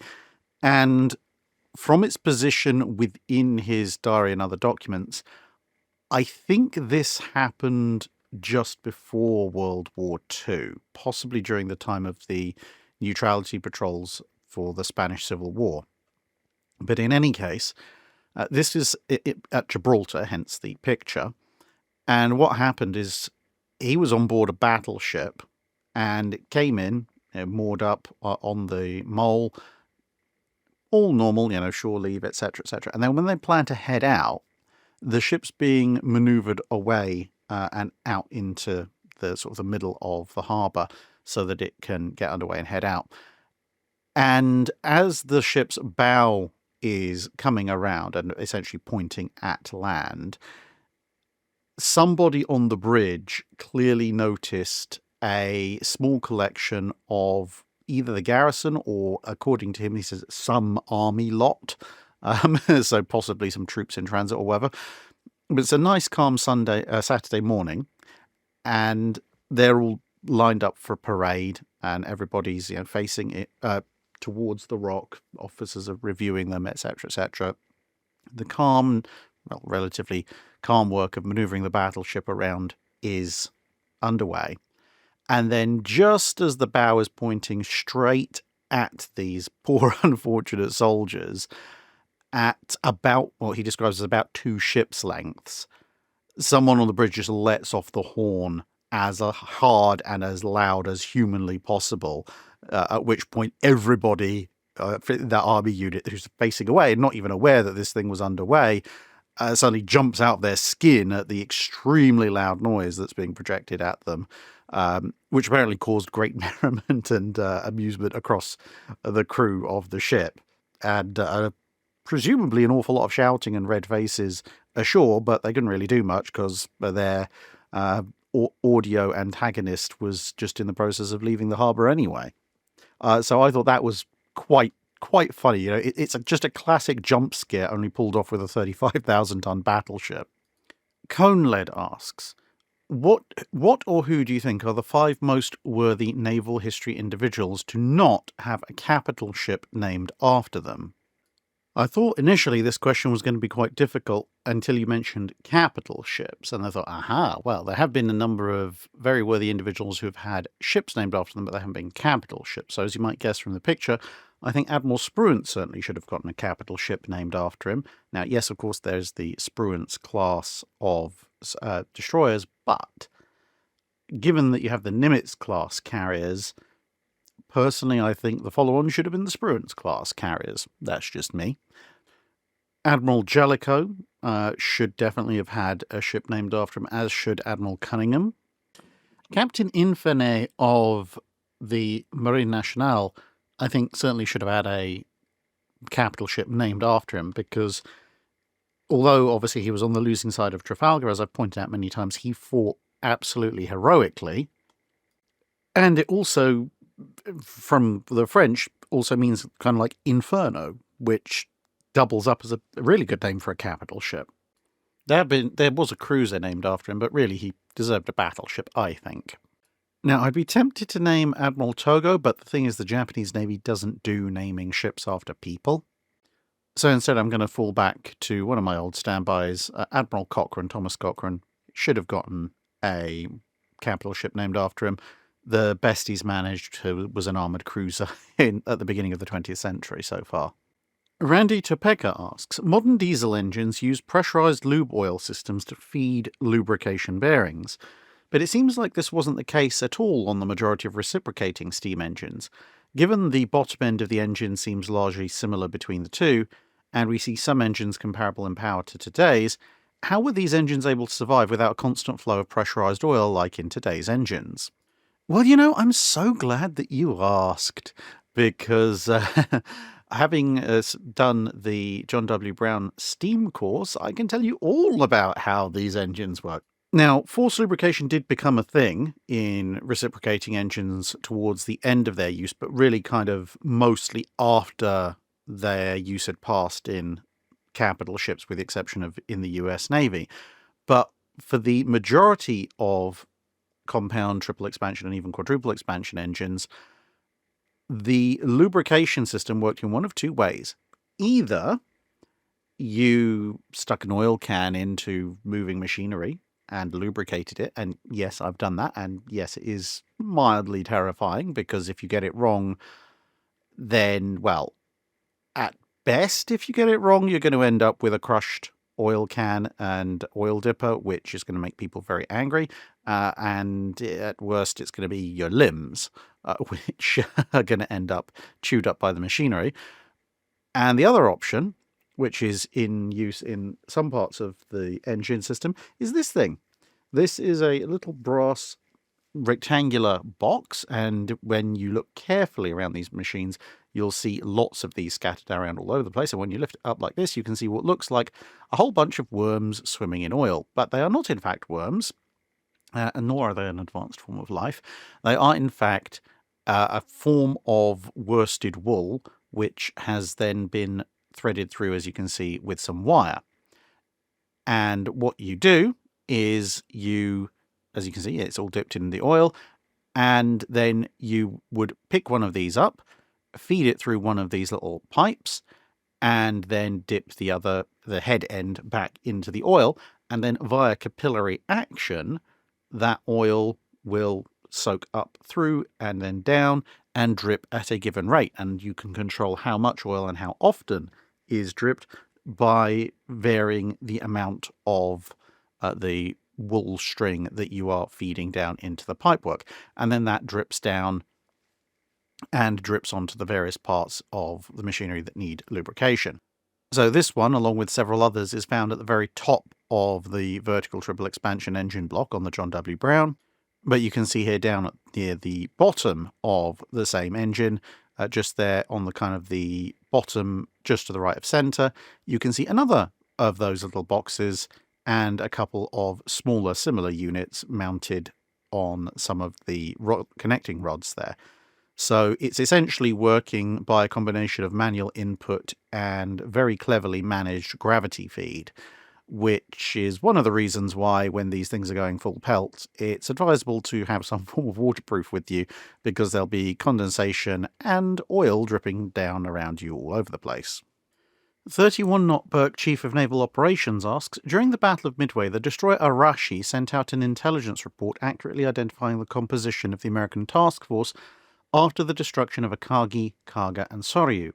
I've seen speculation that this report contributed to Yamamoto's decision to remain in the fight, so I was wondering what the chances would be of him ending the engagement in order to preserve Hiryu if this intelligence report never came in. So to put this in a little bit of context, Arashi manages to recover a pilot from Yorktown and through interrogation identifies that there are 3 American carriers present, Yorktown, Enterprise and Hornet. Now, what then happens is you have a confluence of mistaken Japanese intelligence and accurate intelligence from Arashi, because the Japanese initially don't know how many carriers the Americans have out there. But because of the fast work by Yorktown's damage control crews, when they hit Yorktown a second time, they think she's a different carrier because they know they hit Yorktown with bombs the first time. But when they come back, Yorktown's been patched up enough that the pilots don't think she's the same carrier because they're like, well, we didn't see any damage to the flight decks. And so they think that they've hit 2 different American carriers and they think they've left both in a sinking condition. And of course, actually, it's later on a submarine which torpedoes Yorktown to finish her off. But nonetheless, the Japanese are therefore convinced that they've at least badly damaged, if not sunk, 2 American carriers. And then Arashi turns up and says, hey, I've got this prisoner of war. And we've learned that there are only 3 American carriers total. And so obviously at that point you can think, well, okay, we're down 3 carriers, we've only got Hiryu, but if they're only down to 1 carrier, maybe we can make something of this.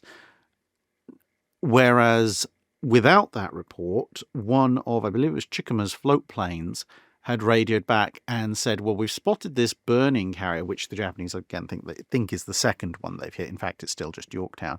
But through a combination of both spotting Enterprise and Hornet and misidentifying a couple of other ships, it's reported there are 4 other carriers nearby.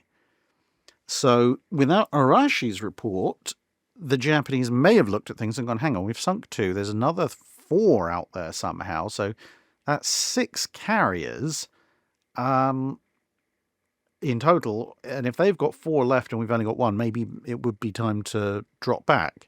So that potentially could be a decision.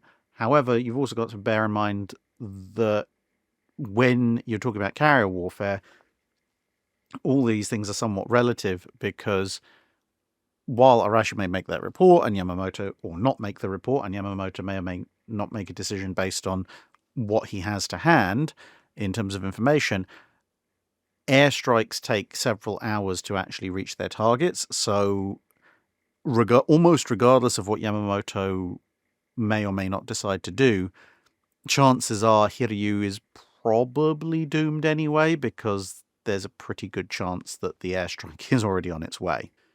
Reichspear Minister asks, Sal, from What's Going On with Shipping, said in his Unknown Facts About Pearl Harbor video that the US weren't aware the Japanese could refuel at sea. Why was that? Was it a case, once again, of they're Japanese, they would never know how to do X compared to our glorious, superior Western overlords?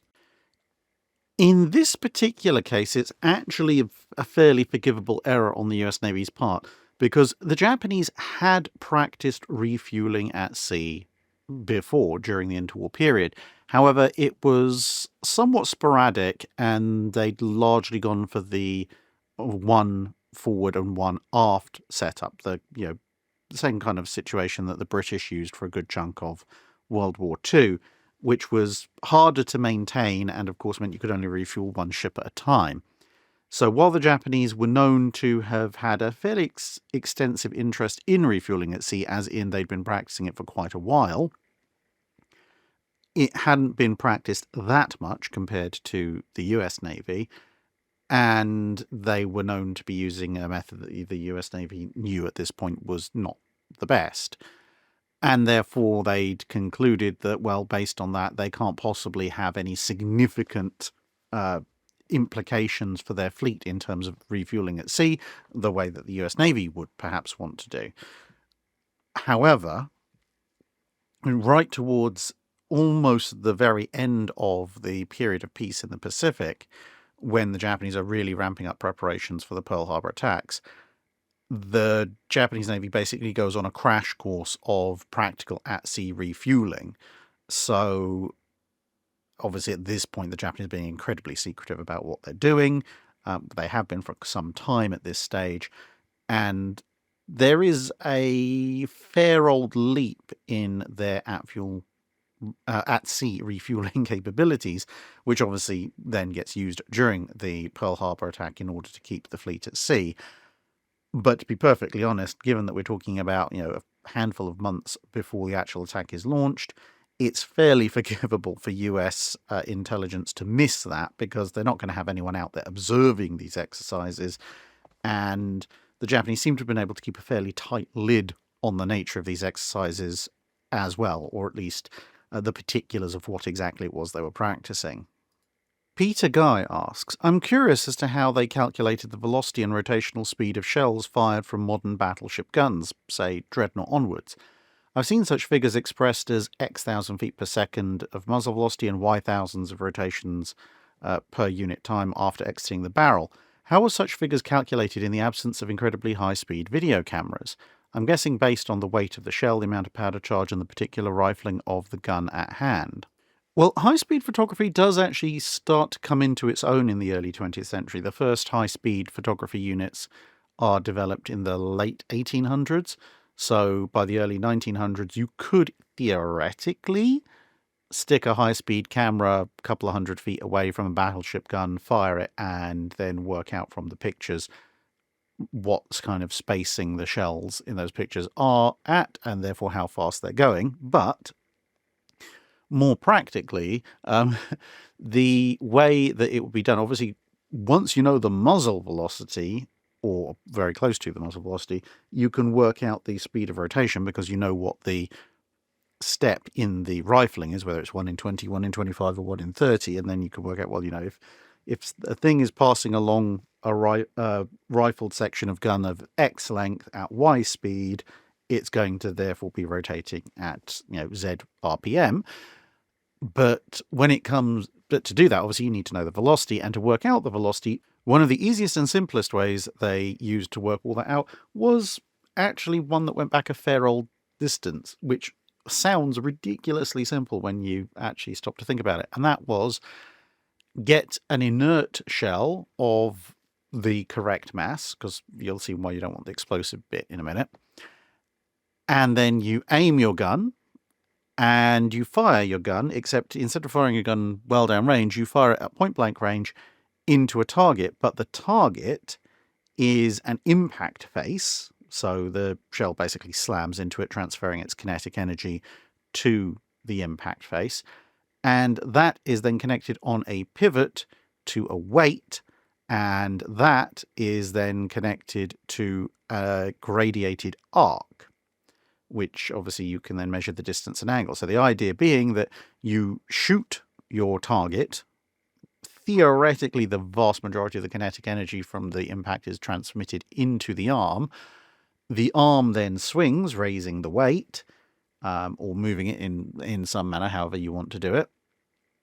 And since you know the exact dimensions of the arm, you obviously can see where the impact position was.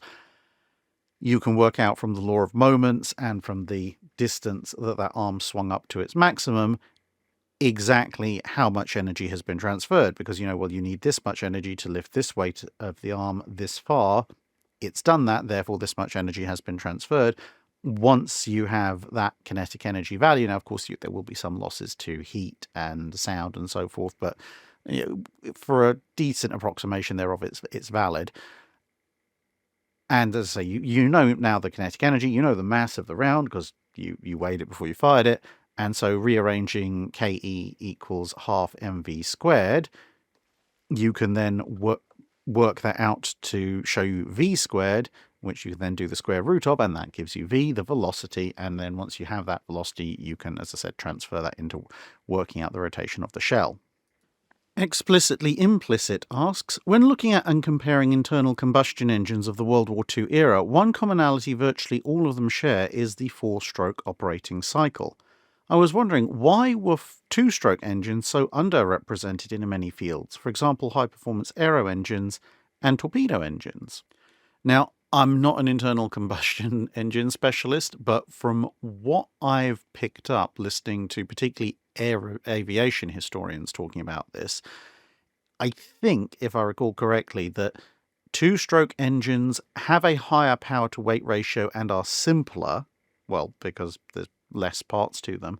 However, they are less durable, therefore more likely to break down and need maintenance in the first place. They have a fairly narrow power band, whereas four-stroke engines can operate across a wider range of RPMs and put out a decent amount of power. And also, the fuel efficiency of a two-stroke engine is significantly behind that of a four-stroke engine. So if you're trying to maximize range, which is important obviously for torpedoes and ships, and if you don't want to constantly having to be fixing the blasted things because they're broken down, you're much better off with a four-stroke than a two-stroke. But as I said, if you happen to know a lot about internal combustion engines, and particularly the differences between two-strokes and four-strokes, then please elaborate further in the comments below. But that's what I recall from, as I said, talking mostly to aviation historians about why there weren't more two-stroke engines in aircraft versus four-stroke.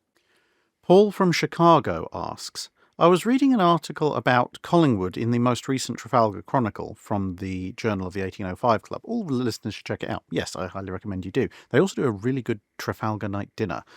On page 52, there was a reference to some British captains not doing their utmost at Trafalgar.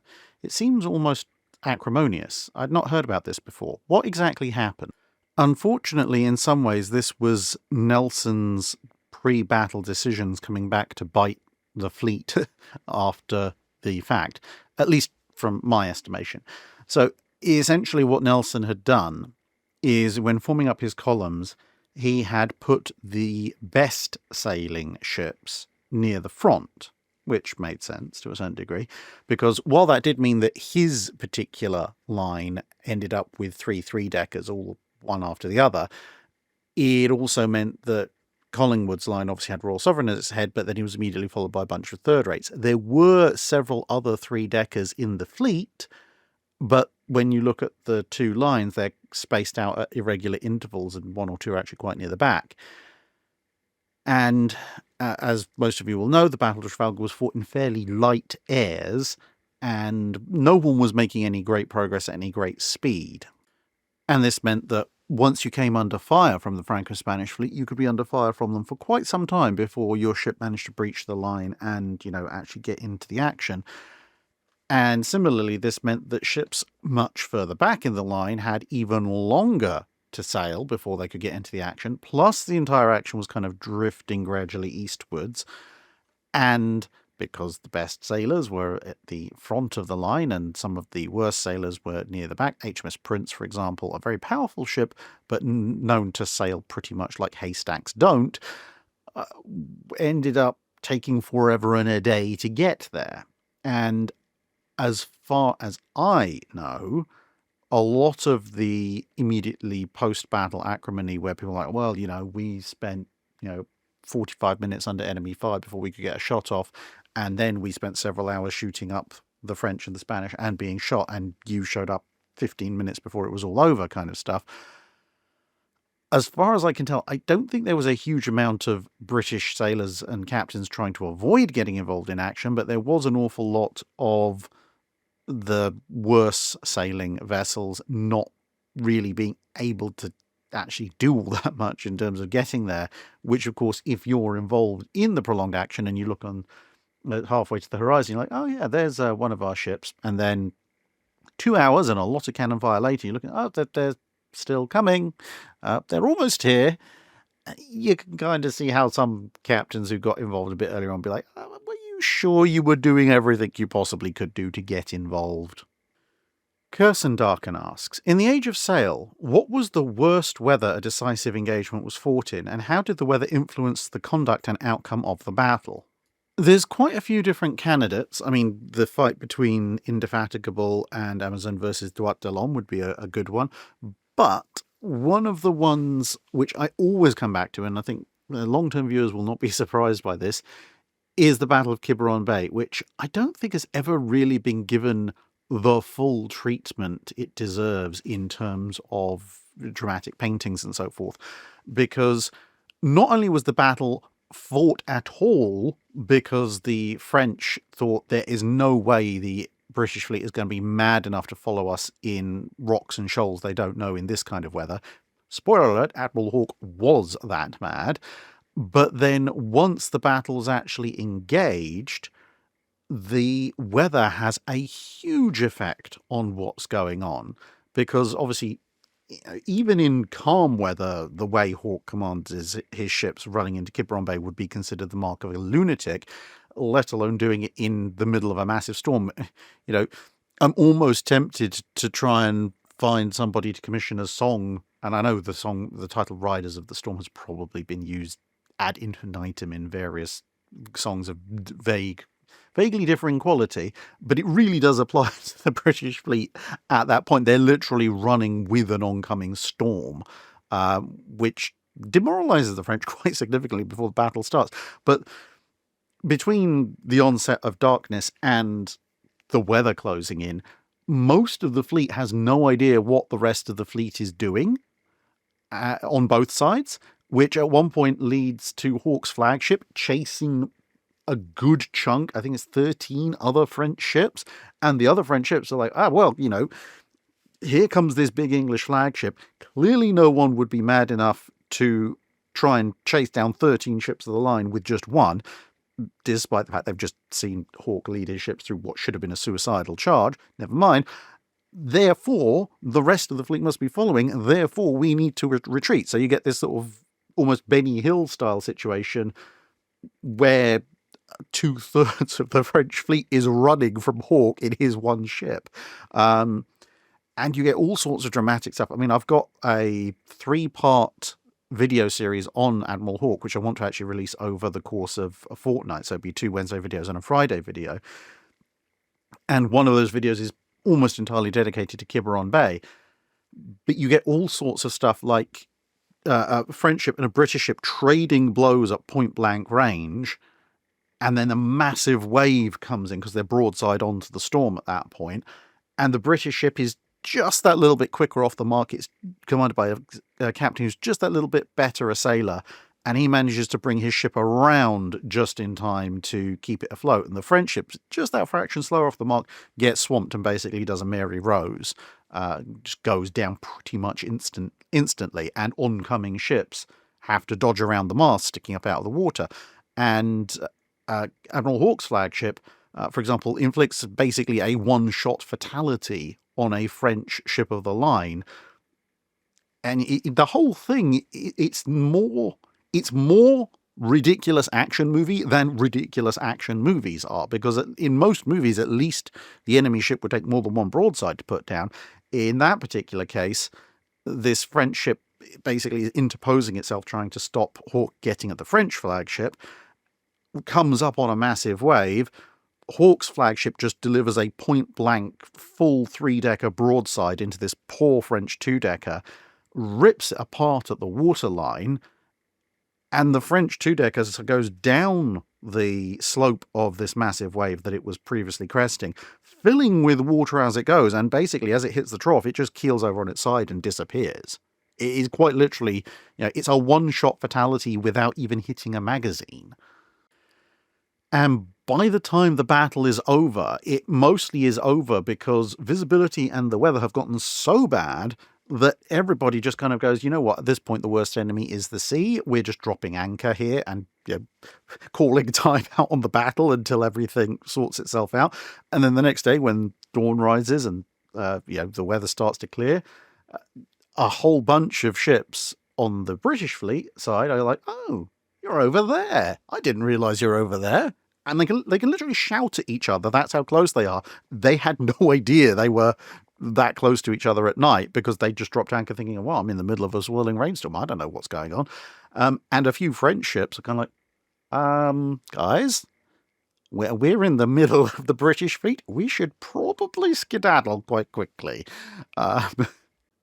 Physical removal enthusiast asks, in submarines, space and weight are even bigger concerns than they are on surface ships. So my question is, where did submarines of the time period the channel covers store fresh water? They would have small freshwater tanks. So if you look very carefully at this plan, you'll see that in this example, at a T-class submarine, there's a really little freshwater tank underneath the bilge pump just below the crane for the torpedo hatch up front, and then there's a somewhat larger freshwater tank right aft, just below the steering gear. Now, obviously, that's not a huge amount of fresh water for the whole crew, but of course, what you would be using that for was very limited aboard a sub, essentially only for stuff you absolutely vitally needed fresh water for. Now, there is a little bit of a misnomer going around, which is, for some bizarre reason, extremely loudly trumpeted by some people on various websites, where they're like, yes, well, the Royal Navy didn't have any freshwater distillers on their ships, or their subs, more specifically, and the US did. Well, yes, it's a fact that the US did have distillers or evaporators, depending on what terminology you want to use at the time, on their fleet subs, which is understandable because obviously they had larger crews and they were designed for very long-range operations. So naturally, you have to top up your limited storage of fresh water. But most other navies during World War II would have freshwater distillers or evaporators on their subs sooner rather than later. The exact capacity of these systems could vary quite considerably. German systems, for example, mostly through being of a smaller size, were known for producing a relatively small amount of fresh water each day compared to the capacity of, say, a Gato class.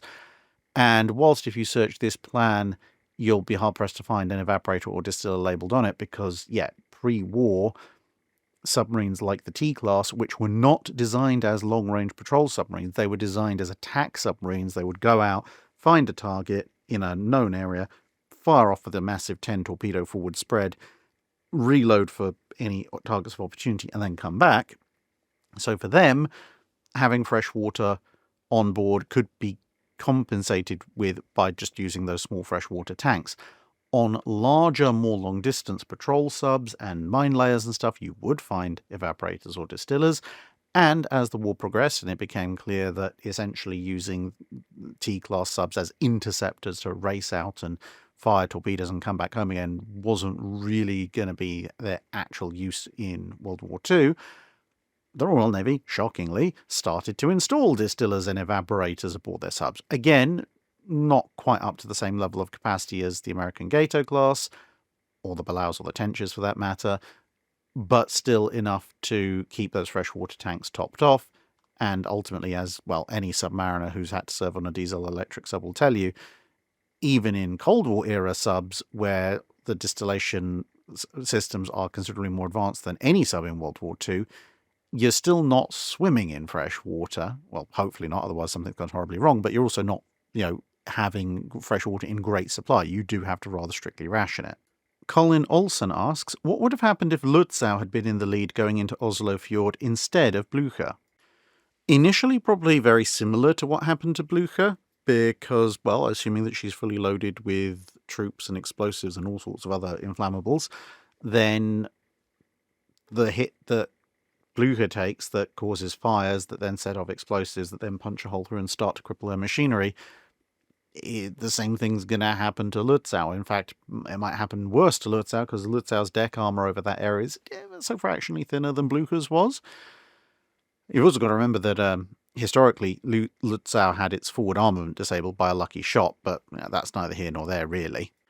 And then when the torpedoes hit, arguably a Deutschland-class Panzerschiff has even worse torpedo protection than a Hipper-class heavy cruiser does. So, that's not going to end well. And both the Hippers and the Deutschlands presage Bismarck's wonderful German efficient design feature of having secondary battery magazines in the middle of the machinery spaces, because that's always a good idea for long-term survivability, and indeed that is one of the things that pretty much does in for Blücher. Fire spreads to one of her secondary magazines, magazine explodes, there goes the rest of the power plant, and at that point it's kind of just, well, how long have you got before she rolls over and sinks?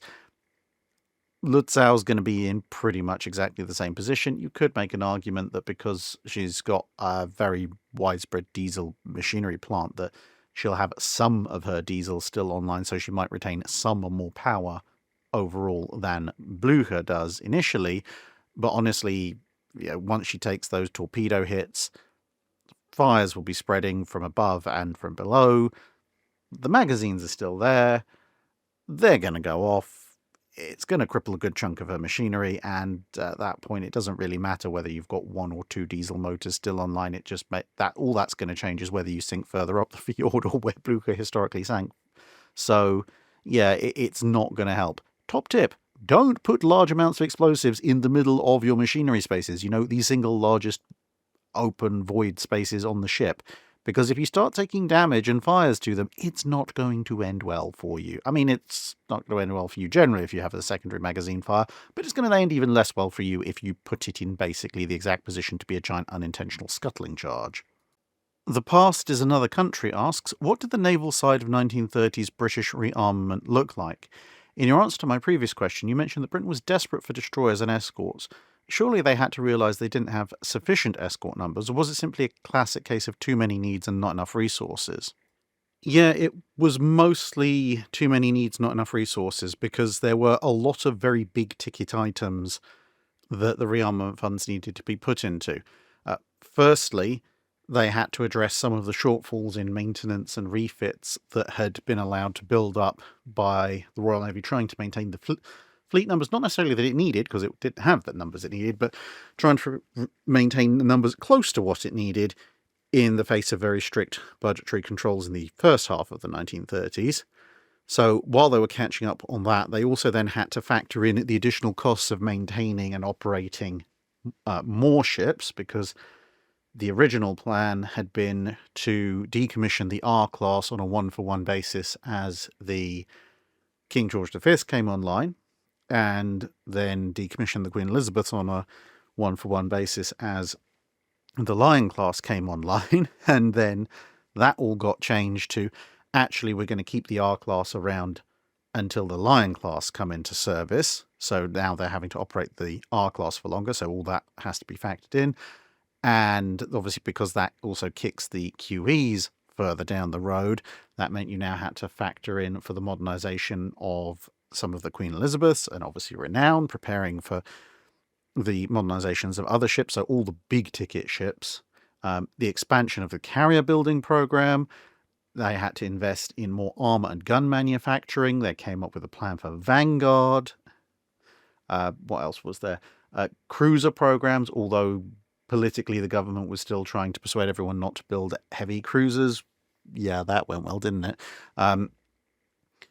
Trying to work out, should we go with these extreme caught into a pint pot Fiji-Crown Colony classes, which are technically second London Treaty compliant, or should we just go back up to building lots of Belfasts or Edinburghs, I suppose, and so on and so forth. There was this whole line of new destroyers that were coming out because they sensed that the old, 1,1400 ton 4-gun destroyer, which had been the bread and butter of Royal Navy interwar destroyer construction, was probably no longer really viable as a frontline ship. So that you'd had the Tribals, and then they were developing the other big twin mount destroyers, the J's, which were the smallest of them, and then the L's and the M's and so forth. There was a lot of talk about, do we build perhaps this hybrid ship that's half small cruiser, half large destroyer instead?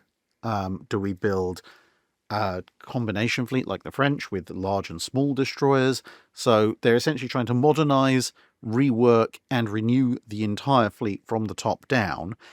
And in amongst all of that, there's also, as well as obviously building large numbers of destroyers, there's also this need of, we also need ocean escorts for the convoys.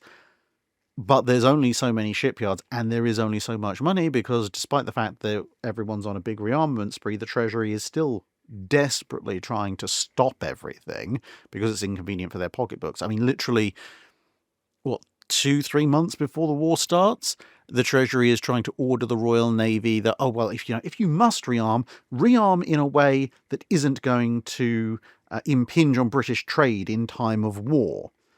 So basically the Treasury has got it into its head that if the Royal Navy doesn't build substantial forces indicating it's going to try and run convoys, then somehow this will mean that everybody else has forgotten about the British merchant fleet and therefore won't attack them. Yeah, this is why people who have been hit on the head one too many times as a kid go into the Treasury. But there is also, to be fair, this sense that if we invest our rearmament money, and bearing in mind they expect war to start in 42, not 39, but they're thinking if we invest our initial rearmament money in the long-term programs for the big ships, those will then be coming online in the early 40s, and we can then dump the early 40s rearmament funds into mass producing vast numbers of quickly built escort ships, which is kind of what they're gearing up for when war actually breaks out. Because, as Dr. Clark likes to point out quite a bit, things like the Flower-class corvettes, they are not emergency wartime orders. They do order more of them because of the outbreak of war, but the first several dozen Flower-class are ordered in summer 1939 before war breaks out. And for those of you who've been following along at the back, that means, of course, that the design of the Flower-class had to be put together earlier than summer 1939, and for somebody to have a design that was accepted and ready to go, that meant that everyone had to be thinking about what they were going to do as a cheap mass-produced escort earlier still. So this was a pre-war element of Royal Navy thinking, that they need to find a decent, or at least reasonable, quickly built deep ocean escort. But, as it turns out, war comes earlier than they expect. So if war had come when they expected, the Royal Navy would have been swimming in deep ocean escorts. But because it starts those few years earlier, it means that the small ships, which are the things that I said can be quickly built, are the things the Royal Navy is lacking in the most. F-19A Ghost Rider asks, regarding the Japanese use of carriers as decoys for the Battle of Leyte Gulf, I've wondered if the plan could have been better if they'd stuffed as many planes as they could onto Zuikaku, then taken the 3 light carriers, Zuiho, Chitose, and Chiyoda, and basically turned them into flak traps by emplacing several anti-aircraft guns on their open flight decks. Would that idea have been feasible if someone in the Japanese Navy had thought of it? They'd already accepted the carriers would be sacrificed anyway, so why not lay an unexpected trap to cause even more trouble and attrition for US aircraft, since they expected them to come raining down on them anyway? I think from the Japanese mindset, there are probably 2 things that mitigate against this. Firstly is that if you pile all your aircraft onto Zuikaku, if Zuikaku gets hit, you are very stuffed. And also, obviously, if you pile all your aircraft onto Zuikaku, you're relying on the ability to launch aircraft at whatever rate Zuikaku can launch aircraft at, whereas if your aircraft are distributed across lots of different carriers, then obviously A, you're not as vulnerable to losing any one of them early, but B, when the time comes, you can launch pretty much all of them very quickly, because each carrier only has to launch a few. Now, with that said, the kind of plan you describe, I think would be somewhat viable. I would only put 2 caveats on it. Firstly, you're not going to get anything particularly heavy in the form of an anti-aircraft gun on a ship's flight deck, and also you've got to find somewhere to supply it with ammunition from. But also, you've got to take into account that they are counting on these ships being spotted by the US and the US coming to engage them. If the US recon aircraft show up and they go, oh, look, right, there's the one carrier here, and then there's all these other carriers, but they seem to be covered in lots of light anti-aircraft guns, assuming the Japanese can spare that many 25mm. I mean, they did build a lot, but still. Then the US might smell a trap and decline the engagement. But in theory, I think something could potentially have been pulled off, because what you would do in that case would be to have a whole bunch of light and possibly light-medium anti-aircraft guns, but wheeled ones, so land-based versions, have them stored in the hangars alongside whatever small remnants of aircraft you have. You let yourself be spotted. You are a perfectly normal set of smaller carriers alongside Zuikaku. And then when the time comes, your aircraft go off and get launched, and then you use your aircraft lifts to bring up your little wheeled 25mm and maybe 3-inch AA guns with a bunch of pre-prepared ammo, and you then wheel them out across the flight deck and set them up in prearranged positions, giving you a massive additional boost to your anti-aircraft firepower, at least at short range, and wait for the enemy to come to you. And in theory, then, instead of obviously your magazines being full of ammunition for aircraft, your magazines would be partly full of anti-aircraft ammunition, which could then be brought up in large batches by your aircraft elevators and then run across to the guns by some very, very brave - suicidal people. Of course, there would be limitations to this, like the fact that torpedo bombers would be very difficult to engage because you have the flight deck limiting your minimum elevation, and the fact there are other anti-aircraft emplacements around. You don't want to be accidentally shooting your own people. So, the 25mm might struggle a bit, but I suppose you could use them against dive bombers and fighters and so forth, and maybe if you position them around the edge of the flight deck, you'll get some better fire arcs going as well. So it could be done, but given that the Japanese fully expected to lose those ships, I think it would also be a question of, would the Japanese be prepared to put that many anti-aircraft guns and that many trained anti-aircraft gunners on ships they are expecting to lose? Ivan asks, I thoroughly enjoyed your videos on the development of ironclads in the Royal Navy. Are you planning on doing something similar for other navies after the Royal Navy? I'd be very interested in Marine Nationale ironclad development, for instance. Ideally, yes, I'd like to, once I've finished with the Royal Navy, which, well, hopefully early next year should be maybe a video or two, and then that'll wrap that up. However, there are two rather large issues which could make that rather interesting. Firstly, is that while there are, let's use the Marine Nationale as an example since you mentioned it, while there are a good number of decent sources in English which talk about the French pre-dreadnought program and then their various battleships, there are nowhere near as many good sources in English talking about the French ironclad program. Some of the sources which I have used for the Royal Navy sections thus far do actually occasionally mention various French designs as contrasts at various points, like Gloire and so forth. But obviously they're not going into detail about every single one and why it was designed and what the strengths and weaknesses were, etc., etc. Now, that's not to say it's impossible. There are articles on specific French ironclad designs which can be pieced together, and there obviously are sources that can be translated, but it would be a lot of additional work compared to the British ones for research purposes, unless, of course, I can track down something I've not heard about before, something like, the French ironclad fleet in English. If anyone knows if there's a really good book on the French ironclad fleet specifically in English, let me know. Or, to be perfectly honest at this point, if you happen to speak French or are French and know of a French book which goes into quite a lot of detail about the ironclad fleet from Gloire all the way up to Hoche, please let me know, because I'll go through the process of getting it translated, because that would be a lot easier than having to piece together 14 billion different separate articles and verifying each one. And then as you develop further out from that into other ironclad fleets, I think you'd end up with, I think for the Marine Nationale, certainly there could be several videos in it, kind of like with the Royal Navy, but then you very rapidly start to drop off a cliff, and you'd end up with some nations that would just end up with, here is a video on their sum total ironclad development, and some nations which might even need to be grouped together with a bunch of other smaller nations, because at least in the style that I've done the Royal Navy videos, there may only be 15-20 minutes or potentially less to talk about their ironclad developments.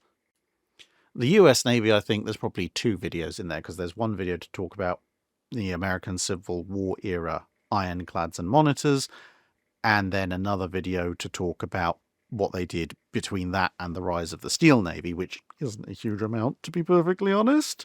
And yes, I know there were a lot of different monitors, but once you've discussed the main themes of monitor design, quite a lot of the American Civil War stuff can be said of, like, right, they've done all this, we've explained why they did this, and here's a subtle variation on that, but that doesn't need the full treatment again, and so on and so forth. So yeah, 2, maybe 3 videos on the American Navy, probably I'd say 3 or 4 on the Marine Nationale, then it starts to get a bit more difficult, especially because a huge number of ironclads that various nations had at that point were built by Britain or France and kind of are extensions of the British and French building programs, which would be quite amusing in some ways. Cody774 asks, when the Lexington-class carriers were armed with their 8-inch battery, what were the considerations due to the effects of cross-deck firing? Were the blast effects from these guns able to damage the flight deck, and if so, what restrictions were in place, like only firing at certain elevations or angles across the deck? Well, when you see photos like this one or video footage, which does indeed exist, of the Lexingtons firing their guns, it's almost entirely with them firing their guns over the side rather than cross-deck, because, of course, all of this is done in peacetime. There are a handful of pictures and videos of them firing cross-deck, but the ones that I've been relatively easily able to come across tend to have them firing guns at quite a high elevation. So obviously that's going to minimize the blast effects on the flight deck itself. And of course, there's the question of what is happening to your flight deck, because if the flight deck is empty, that's one thing. If the flight deck has a bunch of aircraft on it, especially interwar aircraft, yeah, you absolutely do not want to be firing guns across those, because that's a very easy way to wreck all your aircraft. But I get the impression, looking at the various orders and so forth for the Lexingtons, that the approach to cross-deck firing was very similar to the approach of full salvo firing or over-the-shoulder firing on the Nelson class, in that ideally in peacetime one should avoid it because it is going to rip up your own deck somewhat, especially if you're firing at relatively shallow angles. But in wartime, if you have to, I mean, let's examine the circumstances. In wartime, if the Lexingtons have to engage a surface target with their 8-inch guns, A, something has already gone quite badly wrong. B, if you're having to engage across the flight deck, you then have to ask, okay, well, what is preventing you from just turning the ship and engaging them not over the flight deck? And if the answer is there's an awful lot of enemy ships, thus, if you go that way, and your escorts presumably aren't able to deal with the situation, then something has gone very badly wrong, at which point the fact that you're going to chew up your flight deck probably doesn't matter all that much. And then thirdly, if you are firing at a low elevation across your flight deck, that means that not only have you been outflanked by an enemy force that you can't turn away from to bring your unengaged side to bear, but if you're firing at very low elevation, they're very close to you, which means they're probably pouring fire into you at that very moment, at which point you genuinely do not care at all what's going to happen to your flight deck when you fire those guns, because stuffing your own flight deck up with some blasts of 8-inch gunfire in exchange for driving off or even potentially damaging or sinking an enemy ship that is currently pouring shell fire into you more generally is infinitely more preferable to, oh no, we can't afford to damage our own precious flight deck, and then being blown apart by said enemy ship. Lord Druken asks, you mentioned in Guide 471 that during the construction of Warrior and Black Prince there was still some debate as to whether or not the age of wooden ships had ended at that point. Did the use of ironclads during the American Civil War convince the doubters that the age of the wooden ship was over, or did that just come as new technological innovations were developed, or was it a combination of both? You'd think incidents like Merrimack taking down the Cumberland, like you see here, would kind of put paid to the idea of wooden warships fighting ironclads, but actually the American Civil War was cited by both sides of the argument as to whether or not the era of the wooden warship was over. Because yes, you could point to things like CSS Virginia or Merrimack, depending on what you want to call her, taking out Cumberland, and the fact that obviously then the Union brought in its own ironclad to try and deal with the Virginia. But others pointed out that even with full wartime industry going on both sides, neither side, and especially the Union side, which had the bigger industry, had been able to fully supplant or replace their fleet with ironclads, and what ironclads they had built, with the exception of new Ironsides, were mostly fairly small coastal craft, i.e. the monitors, not able to really fight out at sea. And therefore there were arguments saying, well, clearly even in wartime production is limited, so you can't build that many of them, so you need to be in multiple places at once. Therefore there are plenty of other places where a wooden ship could be. commerce raiding especially, or commerce protection, depending on which side of that particular coin you were on, then other people say, well, yeah, okay, great. So we, as in Britain, had built a few big ocean-going ironclads, but the Americans couldn't even build one, and the one that came close to the United States set itself on fire.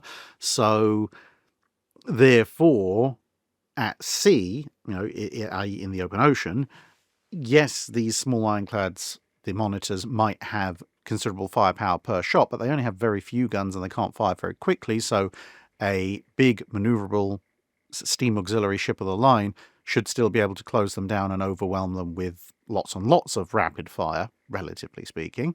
That was a genuinely discussed potential tactic. And then, of course, there were also arguments about, well, yes, the armour that can be put afloat these days can resist most current guns, but towards the middle of the 1860s, bigger guns were in development, which could pierce 4.5-inch armour. Therefore, if the armour can be defeated, then surely a wooden ship of the line with more heavy guns, because they're not having to put the weight into armour, can punch through the armour of a armoured vessel, which obviously is carrying fewer guns because it's putting some of its displacement into that armour, and therefore they'll win, because essentially at that point both sides are equally vulnerable, except the one that lacks pretty much all armour is able to carry more firepower. And arguments like this circulated back and forth and around. And as I said before, the expense, can we build enough to actually cover all our commitments, and so on and so forth. But as new technology continued to develop and more and more armoured ships came around, and armour itself got thicker and thicker, and it was clear that guns weren't going to very easily win the gun armour race, people started to realise, oh, actually, we can build a fair number of ironclad ships, and armour is still useful as a long-term thing rather than a flash-in-the-pan gimmick, and we need to take that on board. Now, that's not to say there weren't a lot of useful lessons learned about armoured ship warfare from the American Civil War, but for obvious reasons, an awful lot of that circulated around the use of armoured vessels in close contact with shore defences and on rivers and so forth. And finally, Fall to Earth asks, in Shattered Sword, it is mentioned that Yamamoto's decision to go for deception and splitting his forces to tempt the Americans into combat was driven by a fundamental misunderstanding of his enemy. Do you agree with this analysis, and could you explain your basis for this position? The planning chapter mentions this as an explanation for Yamamoto's decision to dilute his forces, but I'm curious what modern historical understanding of Yamamoto's analysis that the Americans needed to be baited to leave Pearl Harbor is.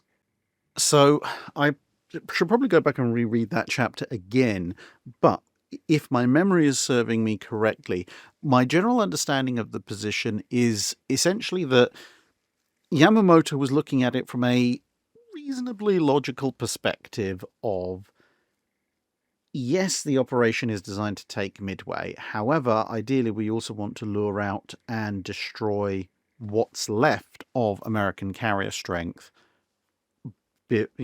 sooner rather than later, before they can rebuild and repair and so on and so forth. And bearing in mind that the whole thing is predicated on the fact that the Japanese think that they've inflicted considerably more losses on the Americans at Coral Sea than they historically actually have.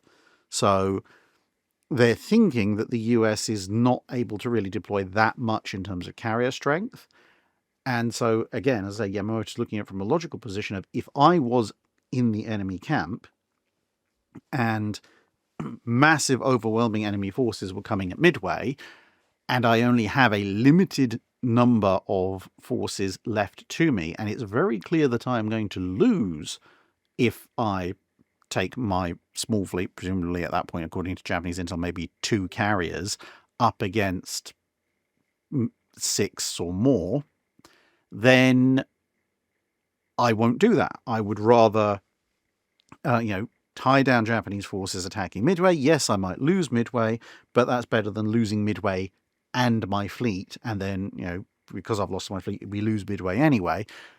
Better to hold on as much as possible and hope to get more ships coming in, because of course by the time of Midway, the Japanese are aware that the Americans are building Hornet. They're aware that Wasp for the minute exists. Lexington obviously they think has been sunk, but they know Saratoga's around somewhere, They know that she's been damaged, but it might come back at any point. Ranger is still technically a factor. So potentially the Americans can pull together, just from their existing, let alone any new builds or conversions, a decentish carrier force if you give them time. So don't scare them too much. Make a force that looks, it has the strength, according to Japanese intel, to win, but also looks like it might be a force that maybe the existing American forces can blunt. Again, the existing American forces the Japanese think that the Americans have. And therefore, obviously, if you don't look too threatening, the enemy might attack you, then you hit them, that's just what you want, then you kill them, fantastic, great, now you have won. Of course, there is a fundamental misunderstanding on several levels. Firstly, of course, the Americans have more carriers available to them in the immediate term than the Japanese think they do because of aforementioned misunderstanding of who exactly had lost what at Coral Sea. And secondly, there's also the fact that for the most part, not all the time, because occasionally the Americans would be a little bit more hesitant, but for the most part, the US Navy was far more aggressive than the Japanese thought that they would be. Because, again, the Japanese were thinking about this in not quite pure Vulcan logic terms, but certainly in more terms of this is a disadvantageous position, therefore we shouldn't fight it, therefore we'll do something else. Whereas the American position generally was, if we have the advantage, we fight. If neither side has the advantage, we fight.